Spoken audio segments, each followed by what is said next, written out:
Welcome to Norse Code, the number one podcast for your Minnesota Vikings. I am your host, who is now 1 calendar year older. Well, I guess I'm actually technically only 1 week older than the last time I was on the show, but the anniversary of my birth has passed.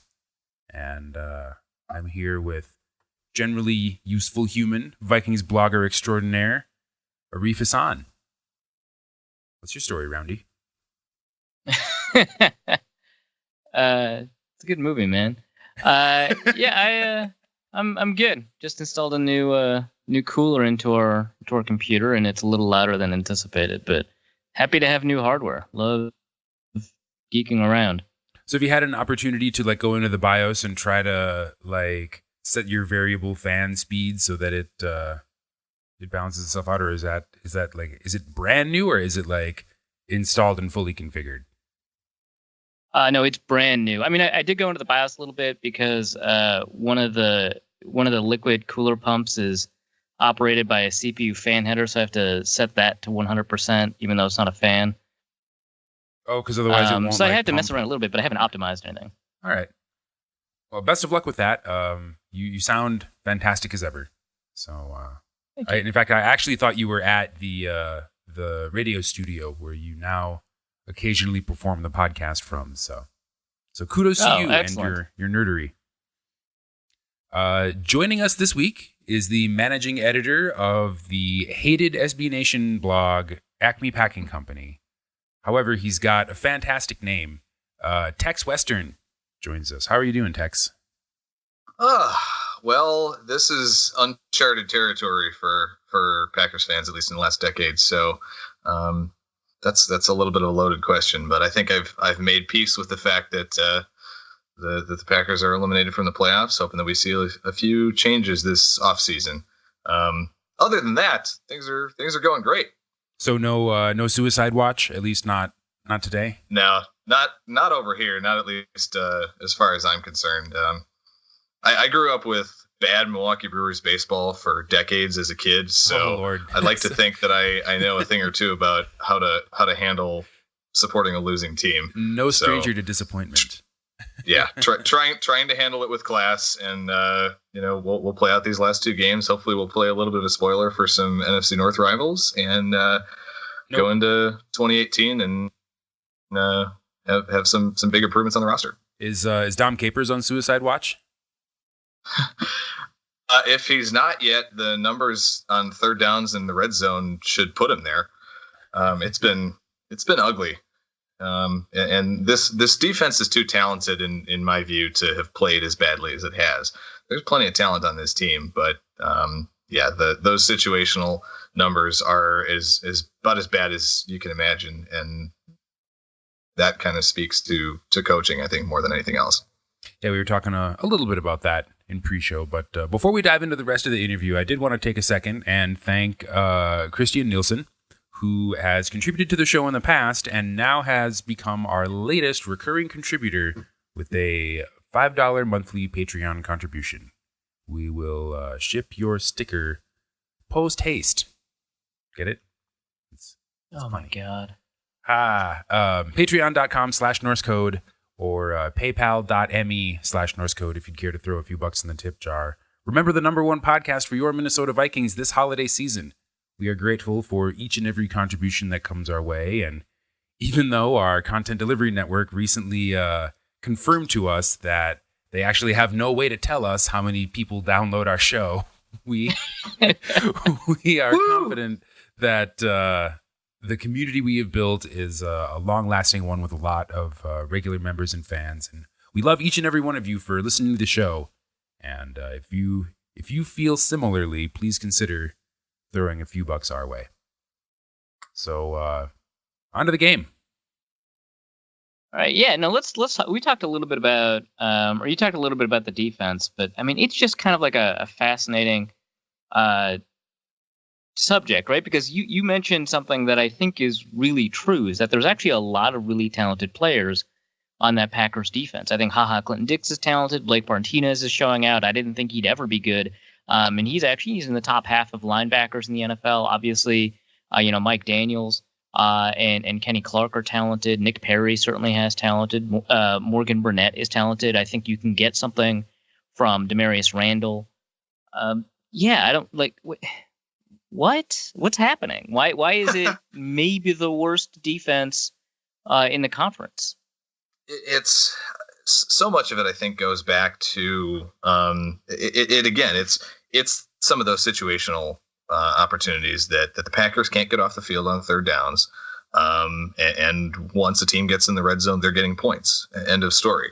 There was a narrative a while back about Dom Capers' defense being bend but don't break defenses, in that, they let teams drive down the field, they make them work hard for it, and run a lot of plays to get down the field, and then once they get in the red zone, they do a good job holding them to field goals, or they find a way to get some turnovers, and that just isn't true, and it certainly isn't true this year. I think the Packers are the only defense that has allowed opponents to score on 100% of trips into the red zone.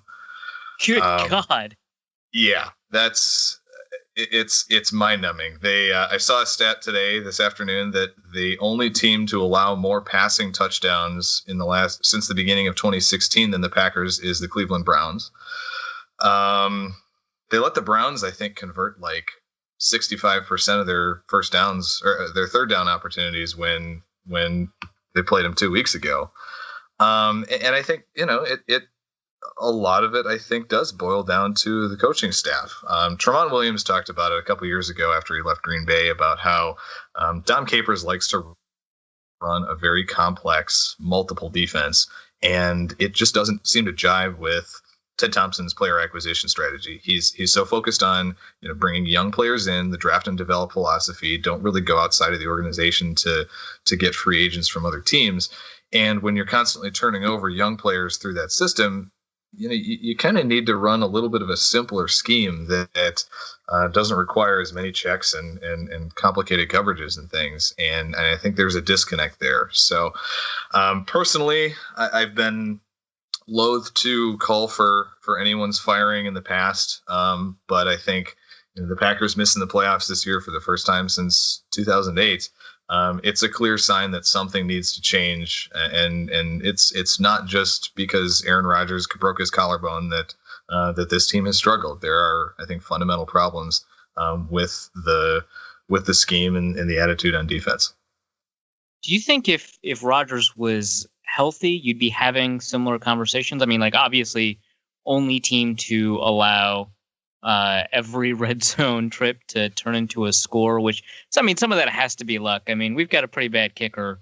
And so, sometimes red zone trips don't always turn into points, but otherwise, I mean, like, it's something you can talk about, but you wouldn't, like, it feels like it's just like, oh, we got to fix that, instead of this is kind of like a crisis of epic proportions. Do you still feel like you'd be on the fire Dom Capers train if Rodgers was here covering up for mistakes in a way?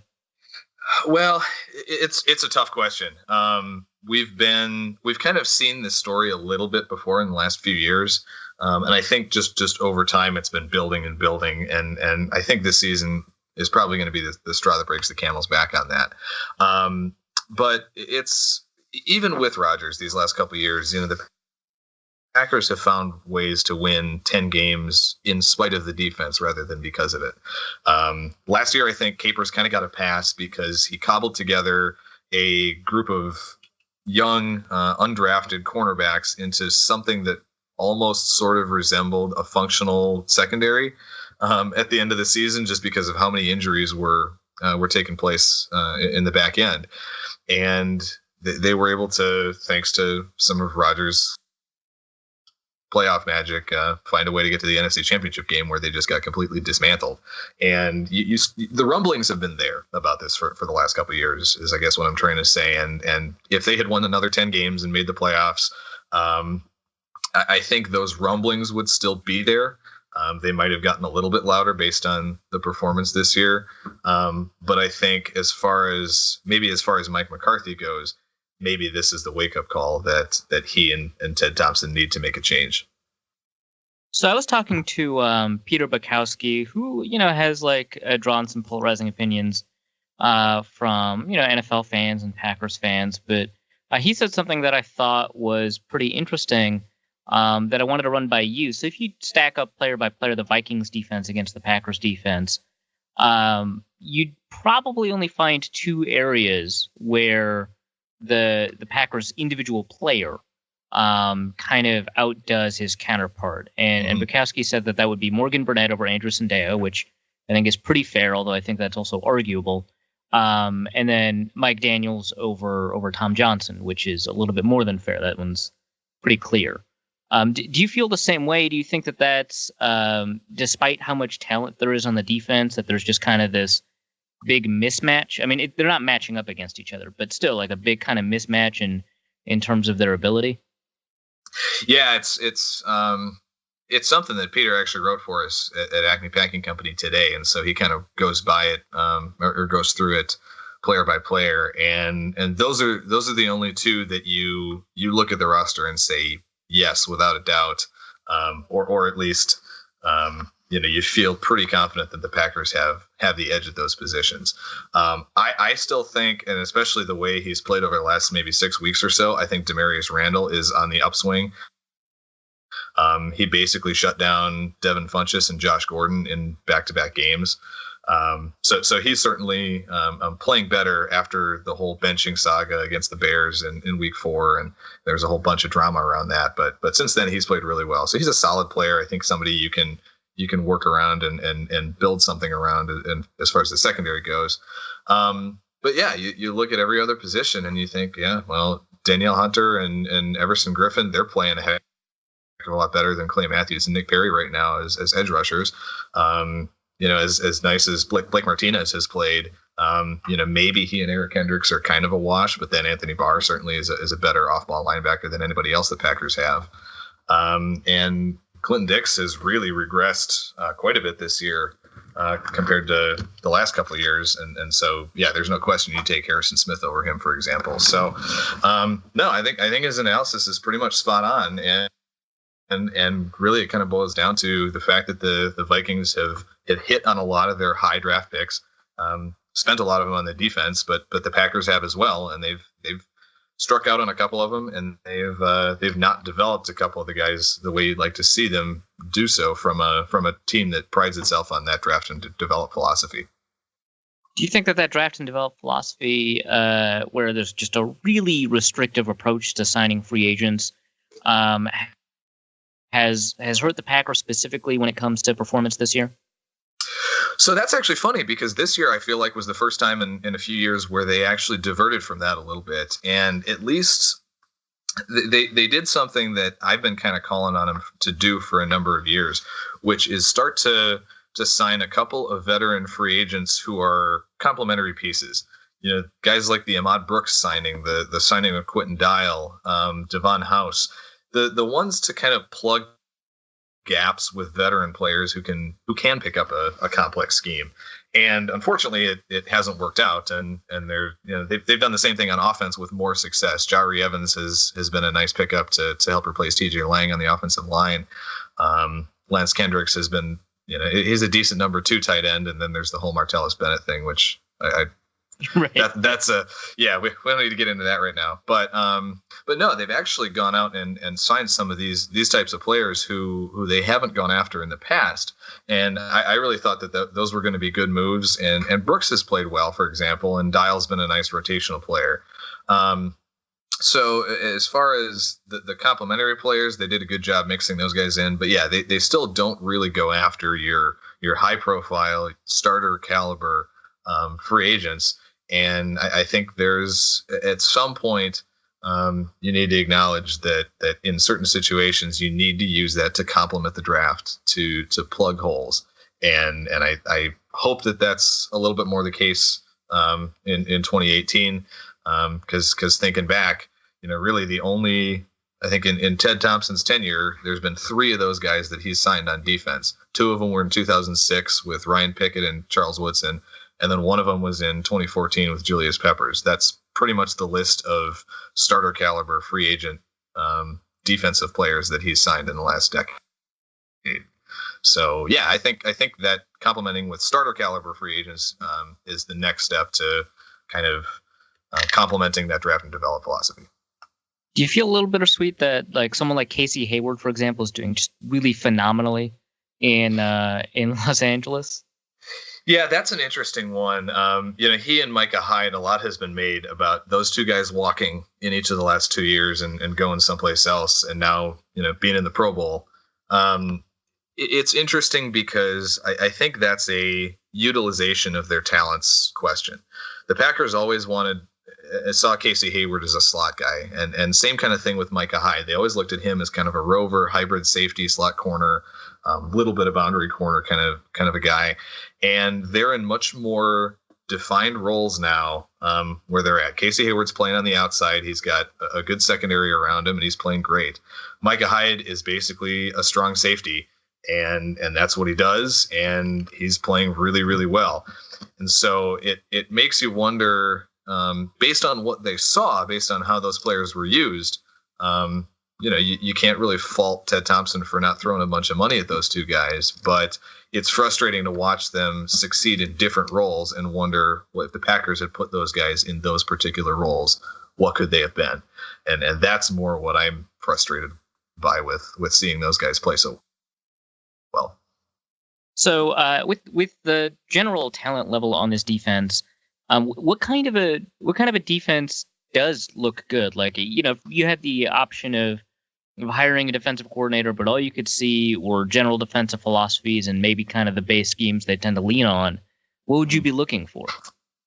Well, I think the secondary is still suited to playing a press man scheme, and that's for a long time that's what Capers played. But so much of what has gotten us into trouble, it seems, this year is playing zone coverage at weird times and just mixing up some hybrid man zone coverages and things, and when they've sat back and they've played a two deep zone with man coverage underneath, they've actually looked pretty decent, but you don't see them call that often and consistently enough. So I think that's kind of where I'd start is, you probably look to stick with a 3-4 scheme overall, just because that's the setup that I think still fits the Packers personnel the best.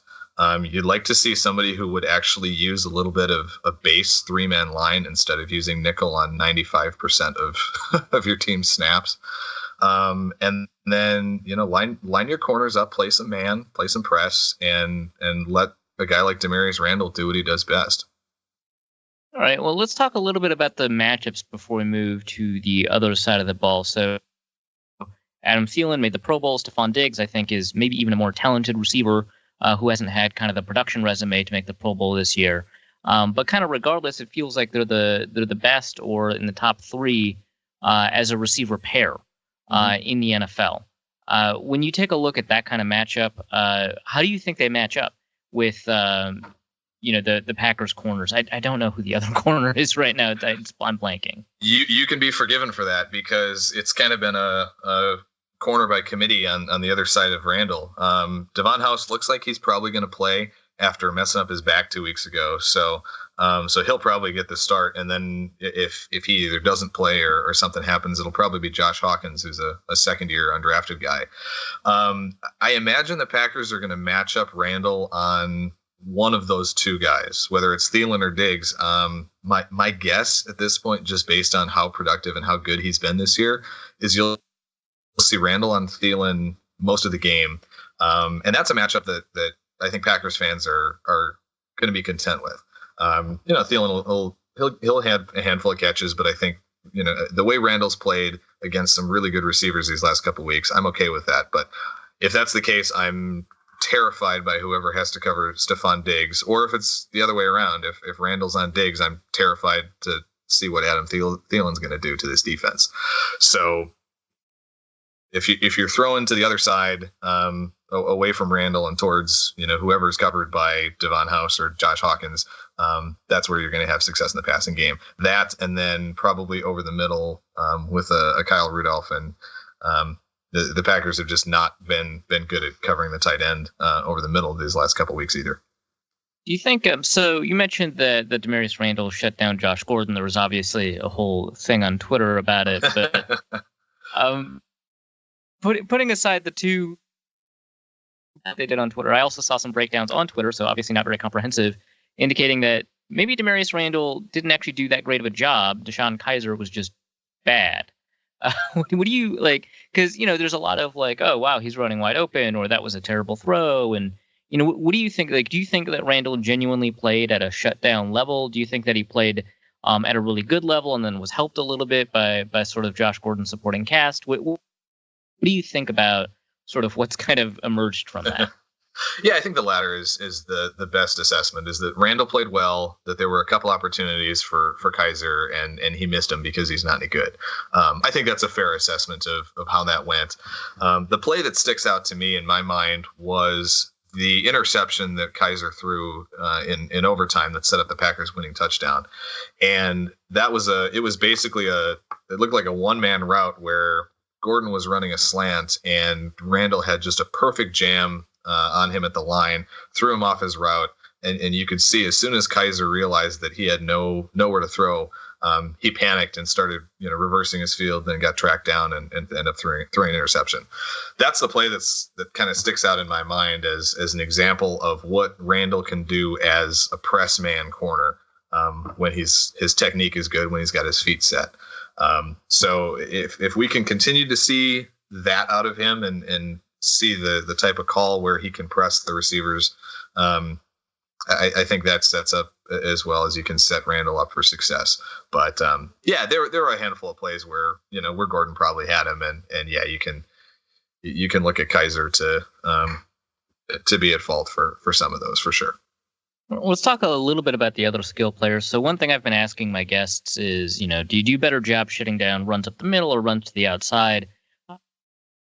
Because generally, based on that answer, we've been able to predict who's going to receive the majority of the touches, Jerick McKinnon or Latavius Murray, based on kind of sort of obviously what you would expect from an answer like that.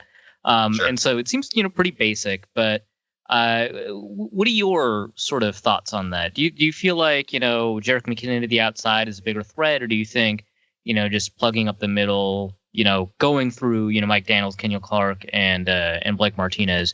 Do you think that's still a better option for the offense? Yeah, I think you saw very much of this dynamic play out against Carolina last week. The Packers held Jonathan Stewart to, I think, under 30 yards on about 12 carries, but Christian McCaffrey was all over the place. I think he caught 7 or 8 passes. He had 15 carries for like 60, 70 yards, something like that. So, yeah, you definitely want to attack the Packers' run defense, I think, on the perimeter, make the guys on the outside chase down the football, make the linebackers move side to side rather than keeping them in a box, because that's where Clark, Daniels, like you said, Martinez, that's where those guys have excelled all season long. So I definitely would expect McKinnon to be, if the Vikings coaches are smart, I would expect McKinnon to be the guy that gets the bulk of the workload. Sure. And, you mentioned Kyle Rudolph might be able to take advantage of the Packers defense because of how they've been doing against tight ends. Why have they been doing so poorly, do you think, against tight ends? Honestly, part of that is because Morgan Burnett has had to play a lot of slot corner, and that's due to a lot of the injuries that they've had at the cornerback position. You're seeing Burnett play a lot of slot, and then rookie Josh Jones, the second rounder, who's been playing mostly strong safety over this last maybe 4 or 5 week stretch. And Jones is a rookie. He's been making some mistakes. He's biting on some play fakes. His coverage skills haven't quite developed yet, and hopefully by this time next year we'll be talking about him very differently. But with Burnett pressed into duty in the slot, Jones is somebody that I think at this point offenses with a big, talented, physical tight end can pick on a little bit. Josh Jones seemed to start the year off really spectacularly well. Yes. Same thing happened to Kyle Fuller in Chicago when he was a rookie, and then Kyle Fuller turned out to be garbage. Are you worried that the same thing might happen to Jones, or do you think there's just there's enough talent there, and with the right kind of coaching change, he can be kind of unlocked? Yeah, I think that's more what you're going to see out of him. Early on this season, he was playing a lot of that nitro linebacker position where you bring a safety down into the box as the second inside linebacker. And he was playing really well at that spot. But yeah, once you saw Burnett have to shift out to the slot a little bit more, dropping Jones back into more of a conventional safety, I think that's where you're starting to see him struggle a little bit more, just with seeing the game from that position rather than having to anticipate what the defense or what the offense is going to do rather than just being able to react in the box as a linebacker. That's that's where I see kind of his performance having shifted a little bit. And then what do you think just in general about Case Keenum? I mean, it's always interesting to see what people like outside of the Vikings kind of universe feel about him. What are your thoughts? Basically, how is he any good? I mean, it's one of those where he got the rap of being a system quarterback coming out of Houston. And I was guilty of buying into that. And we saw him playing for St. Louis a couple years ago, and it never dawned on me at that point that he would turn into a serviceable NFL starter, let alone a pretty solid one.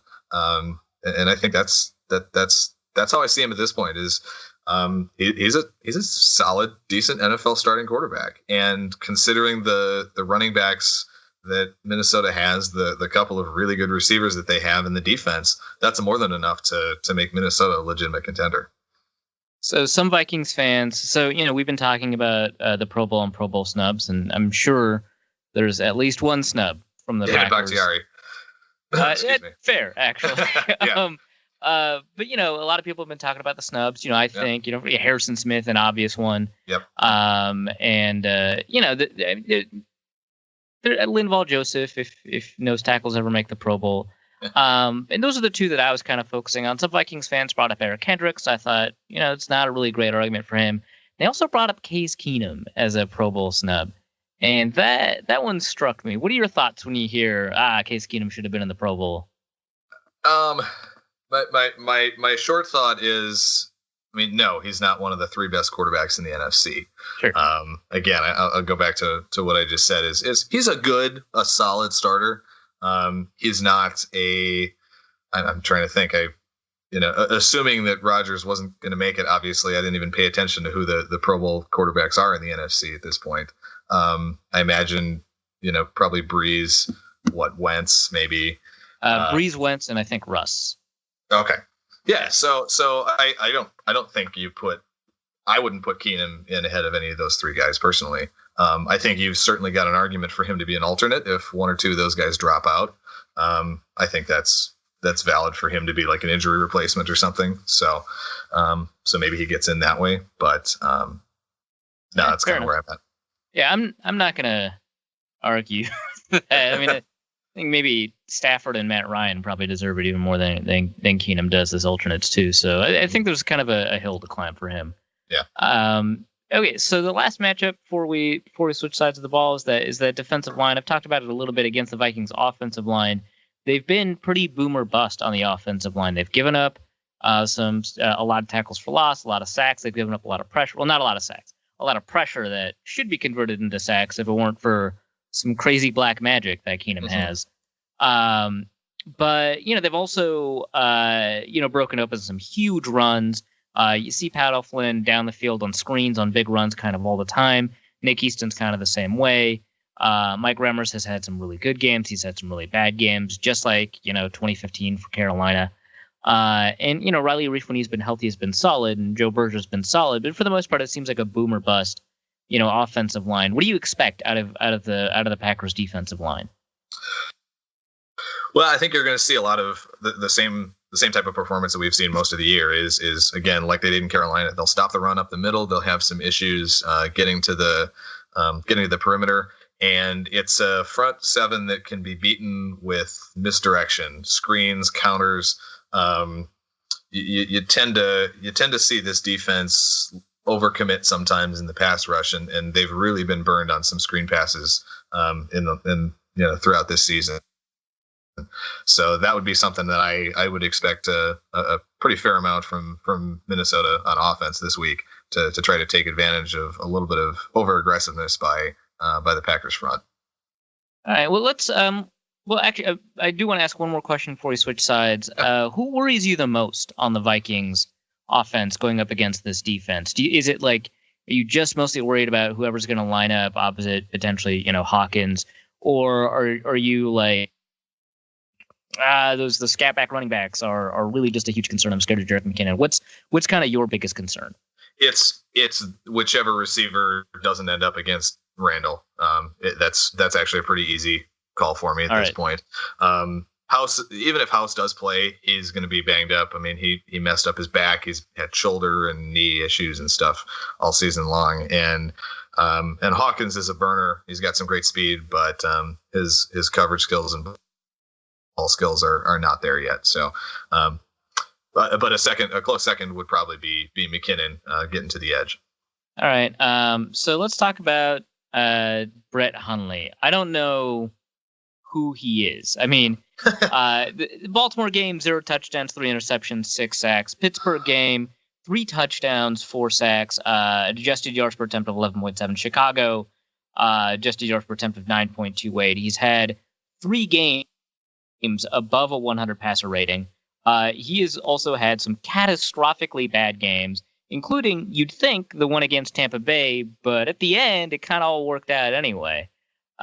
What's the deal? Justice thinks he throws well to the outside, and literally he should only throw to the outside. I can't really disagree with that a whole lot. It seems like, anything in the middle, over the middle, ends up in a bad place. And he seems like he's very. Like I think he's the kind of quarterback who's going to be very reliant on having a good running game, as so many are. In Cleveland, you had a solid running game. Even in Pittsburgh and against Tampa, you had the running game playing well, and moving the ball and taking a little bit of pressure off of him. And so the other really bizarre thing to me is how he's played absolutely terribly at Lambeau. He hasn't thrown a touchdown pass at Lambeau Field yet this season, but yet he's thrown. Holy crap! Wow. Yeah, okay. But then in the last 2 road games were against Cleveland and against Pittsburgh, where he threw 3 touchdowns apiece. So it's very counterintuitive to what you would expect to have. You'd think that a quarterback would be more comfortable without crowd noise and everything that goes along with that. So I can't explain that. I feel like Packers fans are also kind of in the same boat where we've seen him for 7 or 8 games and we still don't really entirely know what we've got in him either. So I agree that he's going to be at his best on short throws over the middle, or not over the middle, sorry, to the sidelines, outside the numbers. Get the ball. Well, I would say get the ball out of his hands and into the hands of his playmakers right now. Unfortunately, Davante Adams not being out there is gonna hurt him, because Adams had really still been able to play well with Hundley at quarterback. So that's going to be a big loss. But he's going to be very reliant, especially this week, on getting some semblance of consistency out of the running game, though. All right, well, let's talk about that running game. So you've got Jamal Williams, you've got Aaron Jones. As far as I can tell, those are the 2 that are really kind of the primary drivers of that running game. You can have Hundley run it a little bit. It seems like he runs it sometimes and chooses like entire games where he doesn't run. Maybe that's a McCarthy thing. But for the most part, the running game is Jamal Williams and Aaron Jones. Jamal Williams, number 10 in DVOA. And Aaron Jones doesn't have enough runs to qualify, but he's doing really well in DVOA as well. That run blocking line doesn't seem that phenomenal, and so it really feels like it's those 2 running backs that are really bringing things forward. On the other hand, Minnesota's defense is 5th in DVOA against the run. So how do you see this playing out? Do you think my assessment of that is accurate? What are your thoughts? Yeah, the way it'll probably break down is, at least in the last couple of weeks, Williams has been the feature back, and he really took that job over about 6 weeks ago when Jones went out with an injury. And he's done a great job with it. He's showed that he is the more complete back. He's a very good pass protector, especially for a rookie.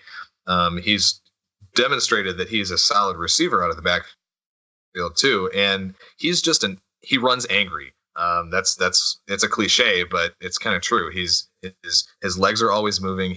You're never going to really get him down on the first contact, and you've really got to gang tackle him. Jones is going to be your change of pace guy, and I really love him in that role because he's got the explosive speed. He's got a great jump cut. But a lot of for him is going to be making guys miss and trying to get out into space a little bit. So I certainly hope that the Packers offensive line is able to make a little bit of room for him. But unfortunately, I think in this game, you're going to be leaning on Williams quite a bit because he's the one who's going to be more able to, power through tacklers, turn a potential 1 yard loss into maybe 3 or 4 yards, and just kind of keep the ball moving downfield a little bit better. Yeah, I didn't really like Jamal Williams coming out, which I'm probably wrong now that he's doing well. But one of the things that kind of struck out to me was that when things were blocked up, he always seemed to be half second late, probably a little less than that. Everything in football takes actually less time than it seems. Mm-hmm. But he seemed to tick late, finding the hole and running through it, which is the thing that bothered me the most. He had a lot of power. He had an extraordinary amount of balance. Mm-hmm. Obviously not much speed, but that's not who he is. Is that an issue that you think he has now and he just overcomes it with his power and balance? Or is it just it's not even showing up in Green Bay? No, I think your assessment is probably fairly accurate. Jones definitely looks like the one who's a little bit more natural in terms of finding the creases and slipping through holes and being a little bit more decisive in terms of where to go once he's got the football in his hands behind the line of scrimmage.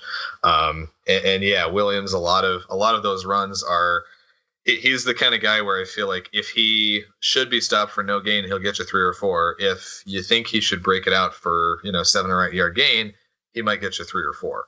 Mm-hmm. And there's every once in a while where you'll get, he's able to turn a really good block from a Bakhtiari or Lane Taylor or somebody into a 10 or 12 yard gain, but those are going to be few and far between. Again, certainly Jones is going to be the home run hitter as a change of pace guy. Do you think do you think Linval Joseph to me is maybe the best run stopping defensive tackle in the NFL? If not, he's certainly in the conversation. Anthony Barr is playing really well. Tom Johnson's playing better against the run than he ever has, which admittedly not a high bar, but still playing pretty well against the run. Do you think that, kind of with this setup, that Jamal Williams will be able to kind of get things going for that run game? I don't have a whole lot of optimism about anything in this game, if I'm being perfectly honest. So in short, I think it'll be a struggle. Because this offensive line for so long has been geared around pass protection. That's certainly David Bakhtiari's strength, and he does that better than any other left tackle in football, as far as I'm concerned. But he's not an exceptional run blocker. He's a good run blocker, but he's not exceptional. And I think you can say the same thing for a couple of guys across that offensive line. So yeah, I'm not expecting it to go, particularly well. I'm hopeful that maybe, that Williams or Jones can break out a couple of big runs, but yeah, as far as a down to down production, I'm not necessarily counting on a whole lot of production from the running game. Now let's talk about David Bakhtiari a little bit. He'll be going against Everson Griffin. Griffin, Pro Bowler, in the conversation for Defensive Player of the Year, although that team has quite fairly dropped off a little bit.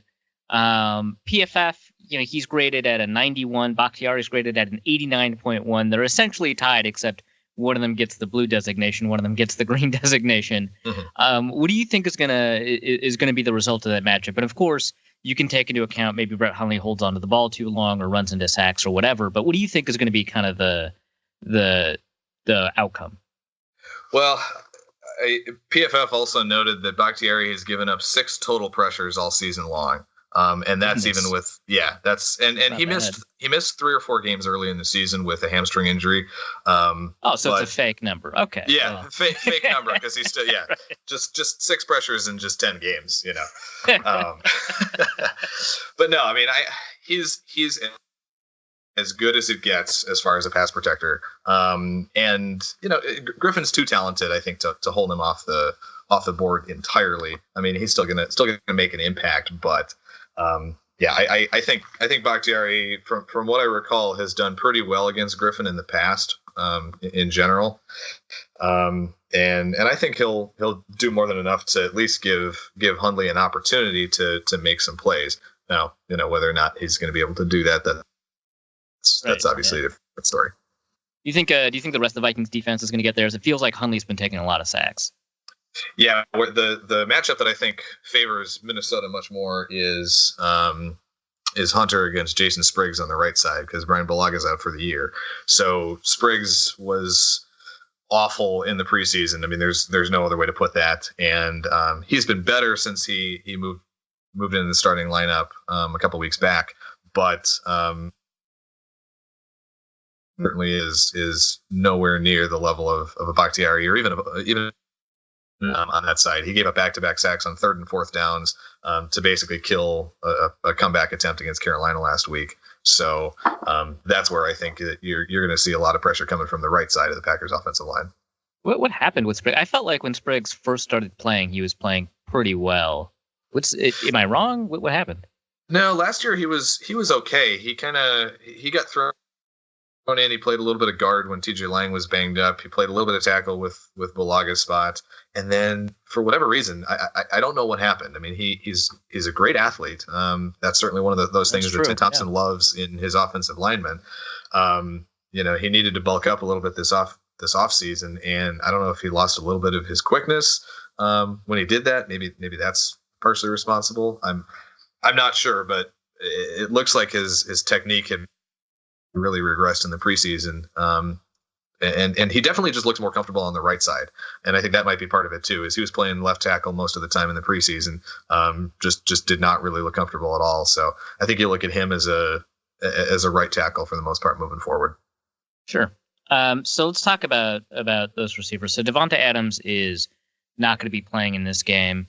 Who would be taking his place? Because I can't imagine they'll kick Randall Cobb to the outside after that didn't go so well last year. No, you'll see a lot of Geronimo Allison taking the snaps that Adams would normally get. Man, I love that name. Don't you? It's awesome. Unfortunately, when that happened last week, he fumbled away the game at the end of regulation, which was unfortunate. But he's a tall, lanky guy. He's not a speedy receiver. But he'll go up and make some contested catches. He's got a little bit of shake to him. So you'll probably see him get the ball on some little smoke screens and things a handful of times. The rest of the receiving core, just it's been extremely disappointing this season to see Jordy Nelson's production basically vanish once Rodgers got hurt. Cobb has had some maddeningly inconsistent stretches where, last week with Rodgers back out there, I think he had 14 targets or something like that, and was getting open quite a bit. And then, he'd have games where he was either not targeted at all or only got maybe like 2 or 3 targets. But he's still been producing better than Jordy has. So I don't know what you're going to see out of this group, especially with whoever Xavier Rhodes decides to match up with. I mean, basically take them out of the equation entirely, and then hope that if he's covering Nelson, hope that Cobb and Allison can kind of pick up the slack. Do you think that's going to happen? I'm not like being a dick. I'm just no, not particularly. I don't. Right. Again, I like I said, I don't have a whole lot of optimism for this game in general. So it's going to be, if anybody has success, it's going to be because they broke some tackles. I think in the receiving core. I think that's basically what it's going to boil down to. Get the ball in their hands quickly, let them make a move, and then find a way to get into open space. It's time for Jordy Nelson to retire soon and get back to farming, or is that in his near future? I don't know if he's there yet. That's going to be very interesting this offseason, because Adams is going to be a free agent. He's coming off his rookie contract, and then both Nelson and Cobb have 1 year left on each of their deals with cap hits at about $12 million. I don't see either one of those two guys playing next year on that contract. I think you probably end up, one of them gets restructured and extended to lower that cap hit. Maybe the other one ends up getting cut. I don't have a good feeling for which one it would be. Just based on age, certainly it would seem to make more sense for Cobb to get the restructure. but obviously, Nelson is as big a folk hero in Wisconsin as you're going to get. So, which way that goes is anybody's guess, but I don't see either one of them playing out next year on their existing contract. Do you think it'll sting when we start hearing draft analysts compare white explosive receivers to Adam Thielen instead of Jordy Nelson for the first time? I am in denial that that's going to happen. So I will never be ready for that day. Oh, wow. That's fair. It's been an institution. Yeah. All right. So, I guess the last question I want to ask, I guess it pertains more to the offense, is what do you do with Mike McCarthy, and then also what do you think is kind of in the future for the front office as well as the coaching staff? Yeah, that's interesting because McCarthy and Ted Thompson have basically always been joined at the hip. They both seem to get extensions and things for the same time period and at the same time. And both of them have contracts that run through 2018. I think Ted Thompson's might go through the 2019 draft, but essentially through the end of next season. That's a question I don't think anybody knows the answer to except maybe Thompson and Mark Murphy, the Packers president, as to what they're going to do with Thompson moving forward. Certainly Mark Murphy has been public and effusive in his praise of Thompson, says he does a great job. And I would be surprised if Murphy made a move to make a change. I think the much more likely scenario would be if Thompson decides that he's ready to go, he's ready to call it quits, and he decides, I'm gonna play out the contract, move on, after 2018, and then I think you might see a change potentially at head coach, depending on who comes in and takes that GM job in that situation. But I think they're going to be joined at the hip forever, and as long as Thompson's there, I think McCarthy is going to be there. But it's more just a question of what Thompson wants to do, because I don't think he's getting forced out anytime soon.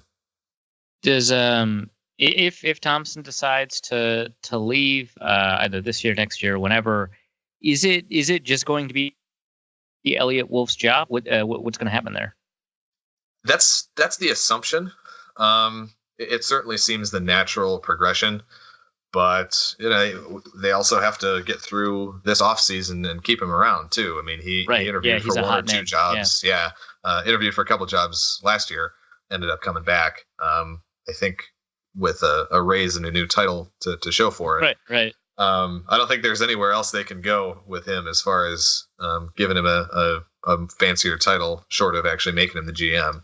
So there's a couple of candidates in house. He's right up there. Brian Gutekunst, who's another exec in the front office. He also interviewed for some jobs, so he could be in the mix as well.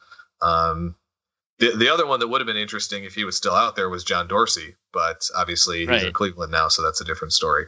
But I mean, yeah, the likeliest scenario is probably that they make a transition from Thompson to Wolf, and pretty much make it seamless. All right, so doing this kind of player-by-player breakdown, I think kind of softened the blow of a preview. But I mean, the Packers are just going to get demolished, right? Does that feel weird to say? Yeah. So the Vikings, had a pretty similar spread against the Bengals last week, and blew them out of the water. But I don't actually think a lot of that had to do with the Vikings. I mean, they committed 11 penalties. They played all right, but the Bengals kind of just quit. I mean, they just stopped playing. I feel like that's not going to be a thing in this Packers game, right? I mean, it feels like at least until the fourth quarter, as opposed to partway through the second. Yep. The Packers will play competitively, even though their season is over for the first time in years. Yeah, this is a team, and McCarthy talks about it, and that they don't. I don't think they know what it means to quit, and it's easy to say that. But they're going to go out there. I think there is some desire to play spoiler. If there's a chance to keep Minnesota from getting a first round bye, then they'd love to try to do that. And same thing next week against Detroit to potentially keep them out of the playoffs. So there's that. You've got a lot of guys who are free agents who are auditioning for jobs for next year. I think that's going to play into it, and certainly you'll see a lot of young players getting out there and getting more extended looks than they've had so far to this point, and wanting to really impress the coaching staff to take on a bigger role next year as well. So there's a lot of pride to play for, and I think individually there are plenty of reasons to play hard. And I think you'll see a solid effort from this team. You mentioned a couple of young players rotating in. Do you think they'll rotate in some players that haven't seen a lot of playing time, during the game when maybe it's still kind of a meaningful game to play? Yeah, I think you'll see a little more maybe in the secondary. There's a couple of undrafted rookies out there. Another all-named team guy in Lindsey Pipkins. Oh, wow. Yeah, I remember that name. Wow, that's great. Lindsey Pipkins and Donatello Brown. You might see a little bit of both of those guys. Wow. Vince Beagle, I think you'll see more of. Right. He's been getting maybe 15 snaps a game. I think that number could be more in the 20s. Montrevious Adams, the 3rd round pick on the defensive line, you'll probably see him a little bit more. So yeah, I think those guys will get more meaningful reps this week. Just in terms of the flow of the game, rotating in and out. And I'm looking forward to seeing what those guys can do. All right, and then we'll get to the mailbag in a second if you still have enough time. I've taken up a lot of it. I'm sorry about that. But before that, how about a score prediction? We don't hold people accountable for them, so just go wild. That's good. Man. Ugly is that? I mean, if you had told me to pick a score for the game against Pittsburgh, I probably would have said something like 31-10, and obviously that ended up being a field goal game at the end. Vikings are favored by 9, right? Currently, yeah. Yeah, something like that. I mean, the way this defense is playing, I don't see them holding Minnesota under 24 points. I'm going to say something like 31-20, 31-17, something along those lines. I just don't think the Packers are going to be able to move the ball with a whole lot of consistency. I think they'll break a big play or two here and there. Maybe they get it lucky and get a turnover on defense and set up Hundley to, with a short field to score once or twice. But yeah, something in the 31-17, 31-20 range sounds about right. All right. I haven't thought about that much. I'm going to go, I'll say 28-17. So 11 points just beats the spread. All right, and then we got the mailbag coming up. I'm sure Dusty's been attentive enough to jump in when that happens. But if he's not here to ask mailbag questions, I got a question. Why Tex?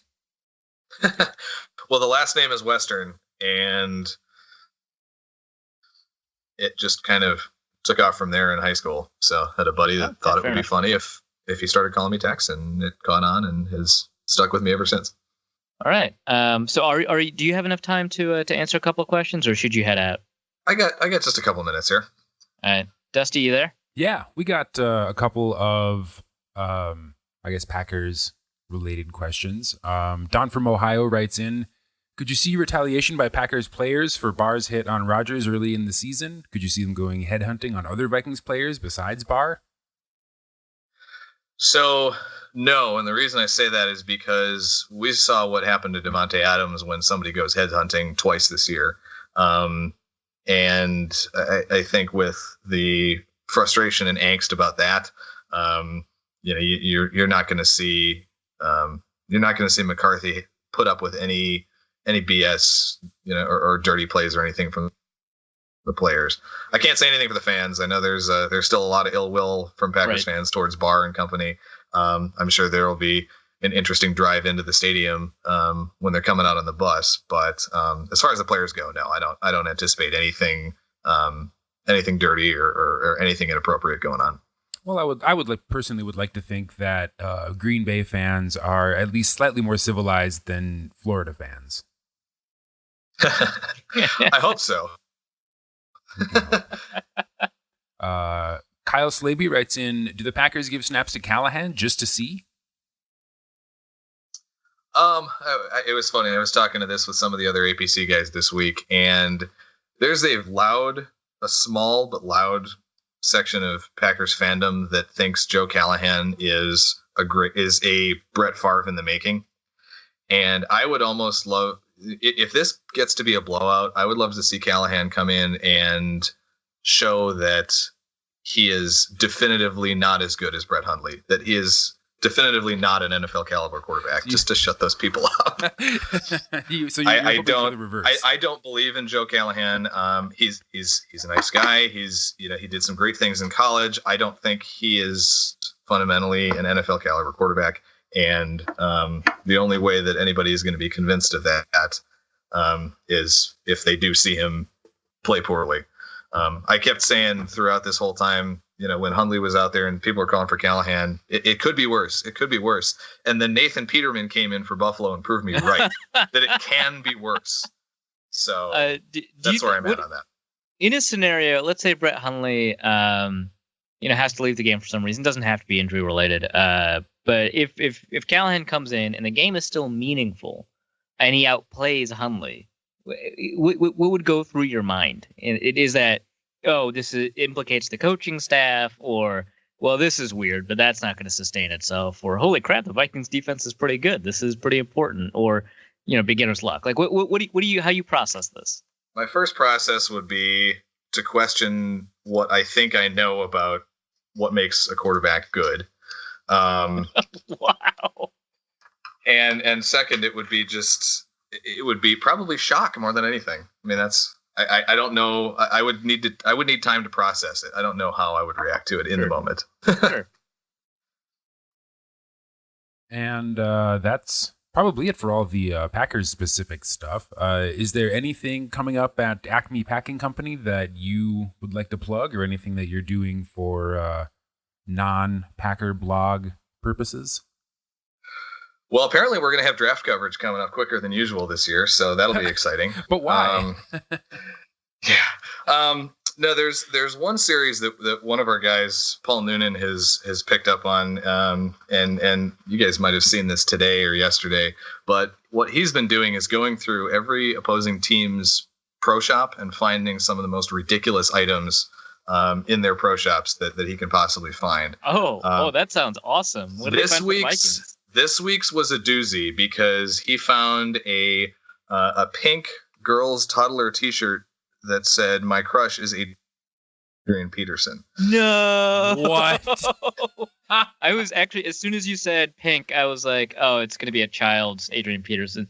That's a little bit worse than a child's Adrian Peterson jersey too. That's incredible. Yeah, it's all right. So it just says Peterson. It's got number 28 on it, but the name of the item is Toddler Adrian Peterson My Crush T-shirt. So that's God. And to be fair, again, Paul's been doing this every week for every opponent, and he also ends the piece every week with finding something ridiculous in the Packers Pro Shop too. So we got to be able to make fun of ourselves at the same time. And there is actually something awesome that we found, or that he found this week, and it's the awesome ale horns. Just being able to drink beer out of a giant Viking horn thing, which that's dope. Yeah, it's pretty cool. I'll admit that. But so that's fun. Give our podcast a listen. It's the APC podcast. Those guys are doing great work. I think this week's just went up today. So give them a look, and then hopefully I will be in person at the Combine for the 4th year in a row this year. So fingers crossed there that I'll be able to provide some on-site coverage from Indianapolis at the end of February, early March at the Underwear Olympics. All right. Thanks for coming on, man. No problem. Thanks for having me, guys. Certainly, I wish it was a more competitive situation, or anticipated being a more competitive situation, but always happy to talk football regardless. Yeah, this is fine. It's good to see the shoe on the other foot for once. Yeah, I'll take it. Yeah, right. No, you've been great. Thanks, guys. Tex Western is at Tex Western on Twitter. He also does not need a pseudonym to do adult film. He is the managing editor over at Acme Packing Company, the Green Bay Packers SB Nation blog. So check out the fine work of him and his staff. And don't harass them too much. Yeah, be nice. See, Tex is a nice guy. He proved that on the show today. Let's take it easy on him. If you have like hate to spew, then save it for the r/Packers Reddit forum. Just get yourself a throwaway account. We were talking in the pre-show. I posited that Ted Thompson has a throwaway Reddit account and joins in the Ted Thompson hate. Oh wow, that would be psychologically super interesting to find out. Yeah, right? You're like it's like the opposite of KD, right? Yeah, like he joins the pile on himself. It's like, you guys are right. Damn it. It'd be fun. I don't know. Well, if I can close with one quick thing, can I get one last thing in there? Yeah, of course. Go Pack Go. This is why we don't do it live. Now I'll get the hate mail. This is why we don't do it live. No one will ever know you said that. Editing. No, we'll leave it in. Cool.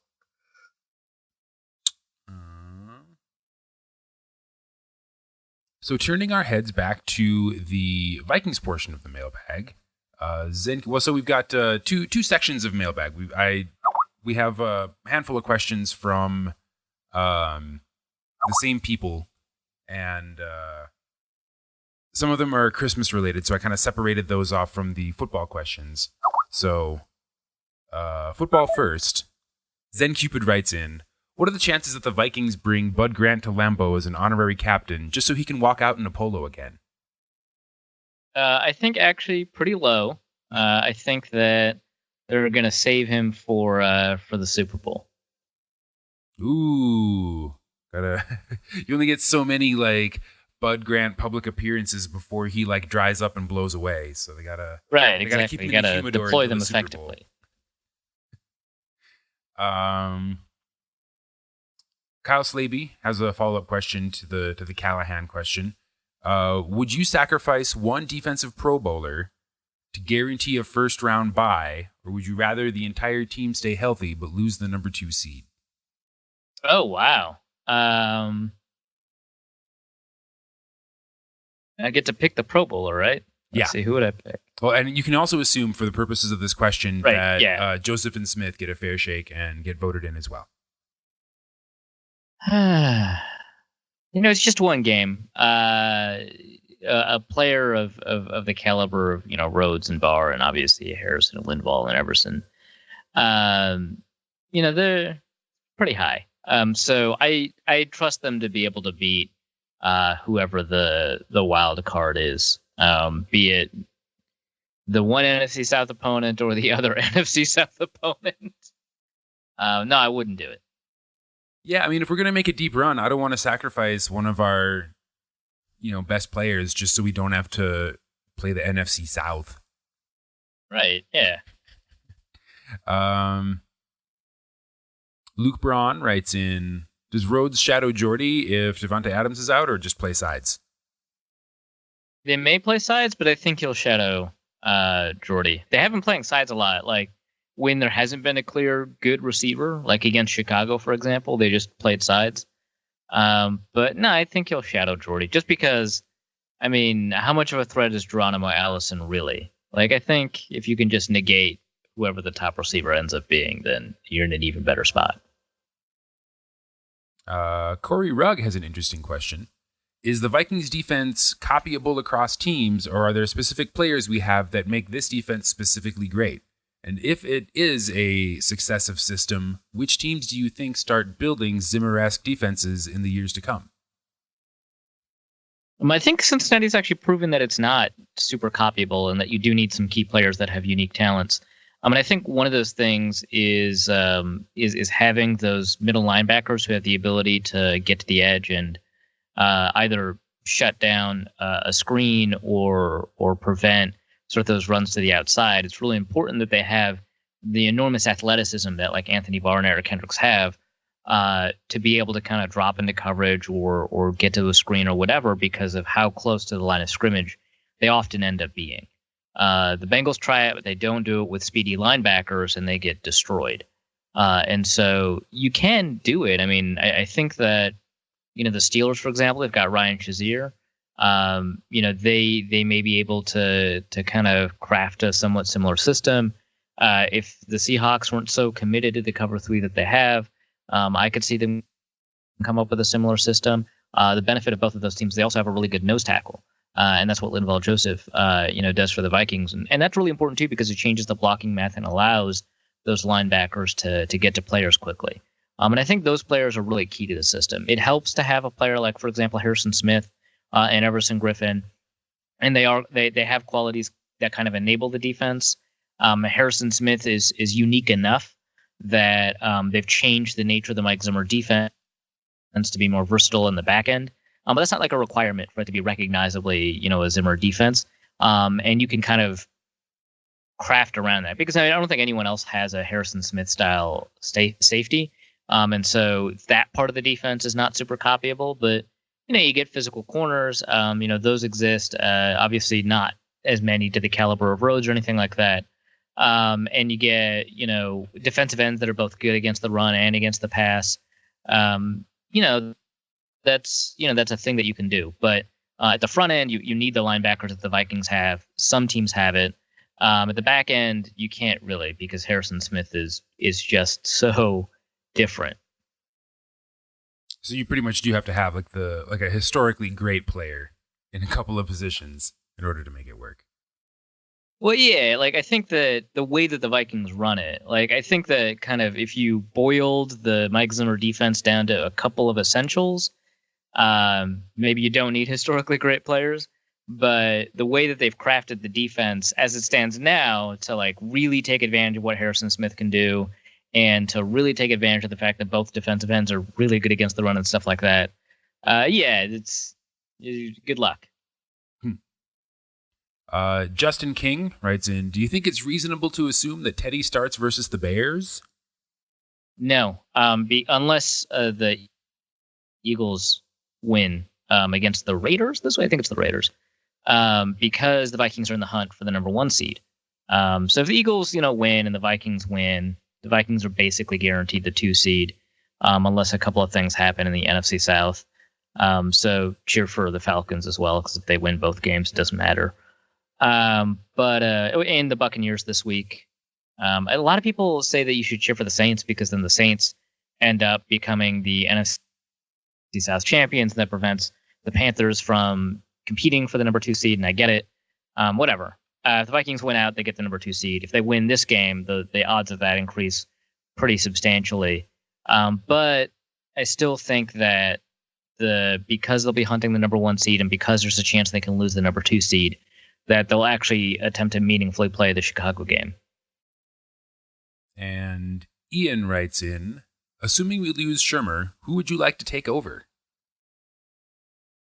That's tough. The question asker suggests Kevin Stefanski, who's the quarterback's coach. He's been with the Vikings forever. I'm sure he's picked up a ton about offensive coordinating and play calling, and he'd be kind of interesting. He's a really cool guy, too. So it'd be fun to see him in pressers. But besides that, I don't know. I don't know who you'd hire sort of outside the organization that you think could be interesting. Because mostly you'd be hiring quarterbacks coaches or fired offensive coordinators. And I don't know who among sort of the coaches to be fired has an interesting enough offense that you want to hire that coordinator. I suppose you could hire Hugh Jackson, actually. That wouldn't be terrible. And they've got a relationship, and he's got a relationship with Mike Zimmer. He's a terrible head coach, but he's a pretty good offensive coordinator. So you could do that. But I wouldn't be surprised if they just promoted Stefanski. But the more I think about it, the more I kind of like Hugh Jackson. I hope they fire him. Just make him available. Sorry. And just for funsies, who is this year's Chad Greenway? So the question is that fans view through rose-colored glasses that I think is #actually bad. Yeah, somebody that fans like, that maybe media types like, but that Arif is either rightly or unnecessarily down on. I don't think it's true of Kyle Rudolph. I think that he's fine enough, and that fans tend to overrate him, and that the media tends to overrate him. But he's fine enough, so it's not nearly as Chad Greenway-ish. Eric Hendricks is having a down year, but I think he's fundamentally a good linebacker. So I don't know if there is one. I guess Kyle Rudolph is the closest, especially because we just had a Twitter fight. So it has to be him now, doesn't it? Yeah, I do think Case Keenum is not that good. More athletic so tight ends. Actually pretty good. Yeah. Well, all right. So that's going to do it from the football portion of the mailbag. Next week, we will be doing our Christmas clip show episode. This will be our last episode before the holiday. Happy holidays, Merry Christmas to all of you. Before we dive into the Christmas-related questions, I mentioned on Twitter briefly that a Pieology has opened near my home in Denver. And, of course, with the Matt Khalil connection, Vikings players have been eating this free pizza when he was a Viking for a while. I feel like they've eaten a fair amount of it, and I was like, well, let's see what all the hype is about. And it's just cheap pizza, cheap personal sized pizza. You can kind of like pick your own toppings. It's like $9 or whatever. They have a thin crust and a puffy crust, and it's fine. It's like small, like it's like fast casual Pizza Hut, basically. The toppings are whatever. It's not bad pizza. It's more fake Neapolitan because they don't get their ovens up to the high temperatures that Neapolitan does. But it's essentially the pizza's definitely a much more like Punch than they are Pizza Hut.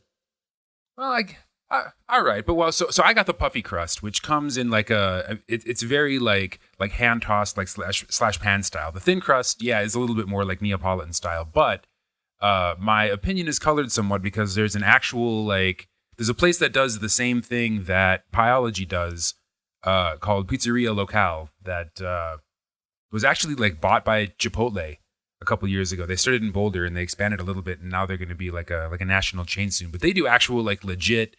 They import their ovens from Italy, and it's the pizza's kind of like oblong shaped or whatever. It's the same concept but executed much better with better quality ingredients. And although I have never found a pizza that I disliked, the only thing that I cannot abide by in pizza is when the bottom of the crust is burnt. And even though the people at Pieology were very nice and it was an attractive space and I had amazing service, they burnt the bottom of my pizza. 1 star. Wow. Yeah. The Pieology in Mankato, I don't think has a puffy pizza option, so I've only had the thin sort of Naples style. Mine were not burnt, so I've not had that experience. Yeah. Anyway, it's not an indictment of the entire chain, and I thought the crust was the best part of the pizza. The sauce was pretty good. Could have used a little more cheese. Toppings were, whatever, just like frozen pizza toppings. Next time I will try I will go back. I got to give them a chance to recover, but I'll do the thin crust and probably something with less toppings. Probably like a margarita situation, I think would be an appropriate second attempt. So Kyle Slaby, go ahead. No. Go ahead. Kyle Slaby writes, what are your thoughts on the Tom and Jerry mix or the Tom and Jerry cocktail? I had some 2 Christmases ago and was disappointed, but saw potential. Any tips on a good recipe? This is definitely a you question. Ever had a Tom and Jerry? Nope. So I've had eggnog. That's pretty good. Yeah, they're very similar, actually. Except a Tom and Jerry is served hot and customarily has like aged rum and brandy or cognac as the base liquors. Whereas with eggnog, I've seen some that are just rum, some that are just whiskey, some that are rum and whiskey, some that are rum and whiskey and cognac. And at that point, it's just like really back in, guys. Come on. But yeah, Tom and Jerry is served hot, and the process for making in order to have a really good Tom and Jerry, the unfortunate thing is you pretty much have to make the batter yourself.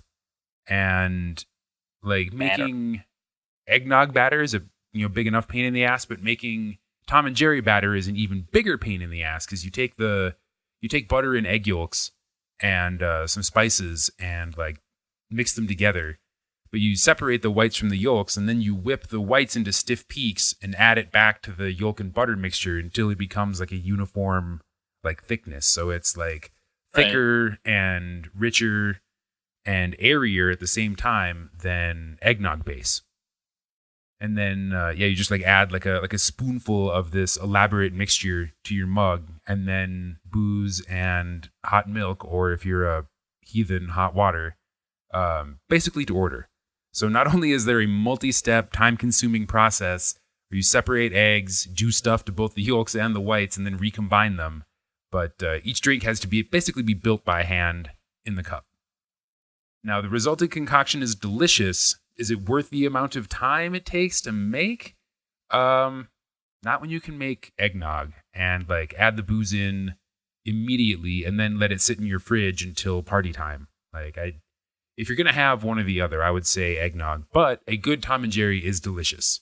If you can find a cocktail bar in your neighborhood or in your city that makes them in the old style, like makes their own mix and everything, then I would recommend having them do the work and you enjoy the cocktail. All right. For the record, I love homemade eggnog. I was listening to, NPR actually had a thing for homemade eggnog, but the proportion of like alcohol to eggnog mix was so much that they recommended that you actually just take them as eggnog shots. And I kind of want to try that, where it's like 2 ounces for every egg yolk was the proportion. Yeah, right. Was the proportion, and it's like, and we serve these in essentially 2-shot glasses, and it's like, oh yeah, okay, fair. that's that'll pretty heavy. Get you in the Christmas spirit. Yeah, it always felt like a lot of the ways that people have done eggnog has been like the same way you kind of Irish up your coffee, where it's just like, we'll booze it to taste, and then a lot of times it doesn't have to be that much. So I might try that. We'll see. But big fan of eggnog. Ton of people hate eggnog, and I feel like a lot of that's driven from store-bought eggnog. Yeah, which I get. Yeah, so I love store-bought eggnog, but I will say that homemade eggnog is like 1,000,000 times better. It's so good. I'll throw my favorite recipe is the simplest one, the Alton Brown aged eggnog recipe, which he recommends allowing to age for anywhere from like 2 weeks to like several months. I let mine age for like 10 minutes, and it's still great. Right. But yeah, if you can find that NPR recipe, I would be curious to take a look at it. That I'm interested to see what their process is. It's probably pretty similar to just plain old eggnog. Just more booze. Of course. Zen Cupid writes in, do you prefer Christmas to be a big meal or a large assortment of appetizer type things for all day snacking? I personally am on the app train. I love having a variety of food types. That's why I suck at restaurants, because I want to like have a little bit of everything. So I'm kind of inclined towards that, but I think mostly only if you can make those really great entrees into app sizes to be included in the app train. Which, because you can like, here's a little bit of goose with goose fat, put a little bit of like a pomegranate sauce on top and put it on a cracker or something. And that would be a good appetizer to have with a bunch of other appetizers. Yeah, like a buffet type situation where there were enough people to justify making like 10 different things. Right, exactly. So we're cheating this year. We are throwing a hot pot party for fellow, food and beverage people who either have families they hate or don't have families or can't travel because they're probably working the day before and the day after Christmas. So we're having a bunch of people over, and we're just going to turn on a couple of pots of broth and put out an assortment of like noodles and rice, various starches, meats, vegetables, all stuff that you just like throw in the communal pot and wait until it's appropriately cooked, and then put it in your little bowl with some starch and eat it. And that is a very like leisurely and pleasant way, because I like the idea of having like a meal that lasts basically all evening, but that it's not like a super formalized like say grace, right, and then everybody sits down, and then after everybody has like completely stuffed themselves and they're done. Like, no, I like the idea of being able to just like have a little bowl of noodles with some stuff in it, and then just like mingle for 20 minutes or whatever, and then when you get hungry again, make another one. Maybe put some different stuff in it this time. Like it's a good party kind of convivial atmosphere, and that to me is in the real spirit of Christmas. So I guess that would put me down on the app train as well. All right, yeah. We don't have completely solidified plans yet. All I know is that my brother has demanded that we make a Christmas ham, and so we'll probably organize around that. Ham.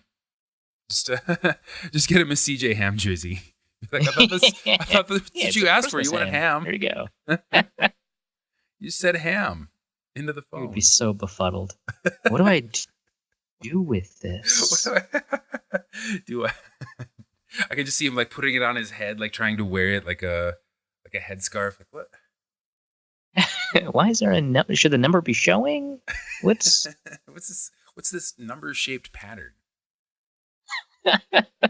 What is your favorite Christmas entree? You just did a Christmas draft on the football machine, right? Yeah, man, I'm so pissed. I got second place again in the poll. I don't understand people. Pizza? They voted for Andy because of pizza? That's ridiculous. Like I had goose and venison and eggnog, which now I'm beginning to understand not everybody understands can have booze in it. Like a lot of people are like, oh, I want booze. And it's like, yeah, I got eggnog and apple cider. Apple cider can also have booze. Like it's a hard cider. Just come on. But no, people don't understand these things. And I had two snacks. I had a puppy chow. Puppy chow was like the best sweet snack out of everybody. Man, I'm so pissed. Well, so anyway, Andy got to pick first. Goose is right? amazing. Who drafted first? Me. I drafted mashed potatoes first out of spite because I got second last time because I drafted prime rib first, and Luke got mashed potato at the number 4 spot, and everyone voted for Luke because he had mashed potatoes. And I was like, well, I understand, What? Christmas isn't Thanksgiving. It's a little bit different. But if people love sides so much, I'll just get the best sides. And I did, and it didn't matter. They voted for Andy's prime rib. Oh, people like prime rib now, huh? I know. I was like, well, Andy must have picked first because he picked the Tom Brady of Christmas foods. He picked prime rib. Yeah, well, I guess people like sides on Thanksgiving and entrees on Christmas, and I'm an idiot for trying to just pick a good meal. Just don't like you. That's probably it. I mean, they do, but just not enough to be the best. Yeah, right. Always second. Which overall, over 2 drafts, I think probably gives me the most points, but still. Always the bridesmaid, never the bride. So does that? So is goose your number one choice for Christmas entree, or was that a strategic decision? No, it is. It is. I think a lot of people haven't had goose too, which might keep hurting me. But it's delicious, man. It's like duck, but it's like a little bit different. It's got like a different sort of quality to it. It's a little porkier than duck, but it doesn't taste like pork or anything like that. It's just got kind of just a different texture, and the goose fat is just so good. Holy crap! Have you had it? It's so good. I know. I was kind of hoping for goose alongside the hot pot, but I think we're just gonna do like a roasted duck or two, which is also fine. I mean, it's no prime rib. Duck is fine. Yeah. Duck is just fine though. Yeah. What is your favorite Christmas appetizer? Is it mashed potatoes? I mean, that's not really like an appetizer. I think we have to include sides in this context. Right. I mean, I do love mashed potatoes, especially when I make them, because what you said a couple of years ago, actually, about simmering the garlic in the cream really boosted the mashed potato game up. We figured out the right proportion. It's 1/4 reds, 3/4 russets. We figured out our mashing technique. We figured out the amount of cream. We figured everything out. It's delicious. But kind of beyond, if we wanted to move beyond mashed potatoes, I don't know, Christmas appetizers. The goose on the cracker thing's pretty good too. We do steak tartare, which I love a lot. Oh my We tend to go a little bit heavier on the mustard and stuff, but it's so good. Chicken wings are good, if a little bit generic. Yeah, I don't know. We did butternut squash soup a couple years ago. That was pretty good. Ooh. See, I gotta go for something that's actually pretty appetizer-esque, and just say that a nice cheese plate, especially if there's like a festive like goat cheese, studded with cranberries or something. That's Yeah, I was just about to say goat cheese studded with cranberries. Ooh, can't go wrong. Well, actually, so this last question, I'm going to warn everybody, is going to segue into a discussion about Star Wars: The Last Jedi that is going to be just filled with spoilers. So if you care about that sort of thing, we're gonna wrap the episode here. Happy holidays to all of our listeners. Merry Christmas to those of you who are rocking the Christmas thing. We will return probably towards the end of the week with a recap episode and then a preview of the Bears game. But early next week, our regularly scheduled programming will be interrupted by the Christmas clip and outtake spectacular. So look forward to that, and we will return in approximately 1 week with the new episode of Norse Code. So if you've seen The Last Jedi and you are okay with monster spoilers, like just all manner of plot discussion, then please continue.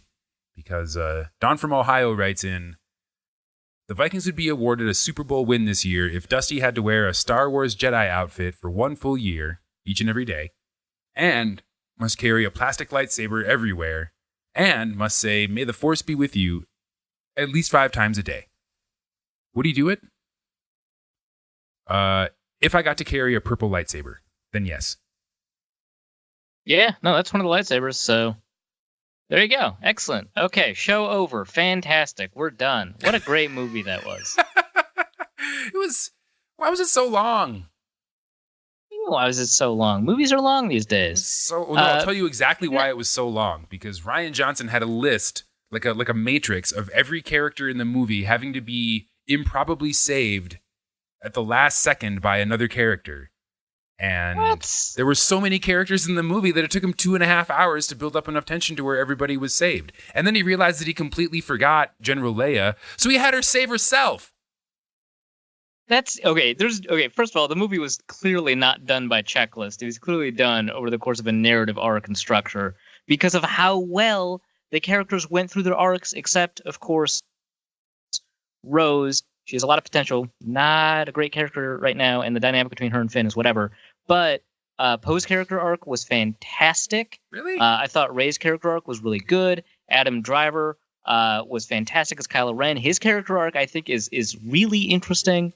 And it's clear that the movie was built around the characters, and it put them through their paces. Now, of course, I know a lot of people don't like the casino stuff. I'm fine with it, but I totally get it. It's like I guess it's 28 minutes, the romp through the casinos, and I think that they don't need to cut it out. But the way that they wrote the horse race in and stuff like that, yeah, okay, fine, I get it. The pacing of that whole area is a little bit off too. But generally speaking, it's clearly not a paint by numbers movie. It did so many different, interesting new things that we haven't seen in the Star Wars universe, which it needed. So that's ridiculous. He needed to do a checklist. Come on, man. Okay, but when BB-8 is piloting the walker that saves Finn and Rose, I was just like, really? Wow. It was. Why are you like, really? I mean, it's been established that droids can interact with mechanical objects. Like, that's not new. Ugh. We have bounty hunter droids in this universe. Come on. Rolled my eyes out of my head. However, we've had bounty hunter droids since episode 5. Having said all that, I largely agree with you about the narrative arc stuff. I'm less. I don't think Poe had a particularly compelling journey. I think he was still mostly the same Poe that he was at the beginning of the movie. What are you talking about? No, I thought they actually were at risk of beating this one into your head. How much, what he had to go through and how much he changed. The idea that he has moved beyond being a quote hotshot pilot who is okay with a bunch of individual actions, sacrificing himself for the Republic, these big, believing in what heroes do instead of believing in what's best for the organization, to completely transitioning by the end into a person who cares about sort of the organization's goals and seeing the big picture and being cautious when he needs to be cautious, but also still being aggressive when he needs to be aggressive. And not always taking risks, but understanding what it means to take risks. Like, he clearly went through a huge change as a character. The whole point of him pulling out at the very end with the speeders was to demonstrate that. The only character who had yet to bail somebody out at the last second was Rose. And that was a convenient way to have her save Finn from his own self-immolation. That was dumb. Yeah. I'll agree. I think Rose is really interesting as a concept, and I like the idea of introducing new characters that could be central to the whole Star Wars plot in the second movie. I think that there's not a ton of chemistry between her and Finn right now. I think it's kind of awkward what chemistry they do have, and it brings up kind of a weird question, like, how did her skimmer get there in time? Which is a very minor question. I'm not huge on like plot holes and stuff like that, because I think people who nitpick that don't really understand that it's like a space fantasy. But just let the magic happen. But you have to let the universe's rules govern it, and in that universe, she's not a wizard, so that is a little weird.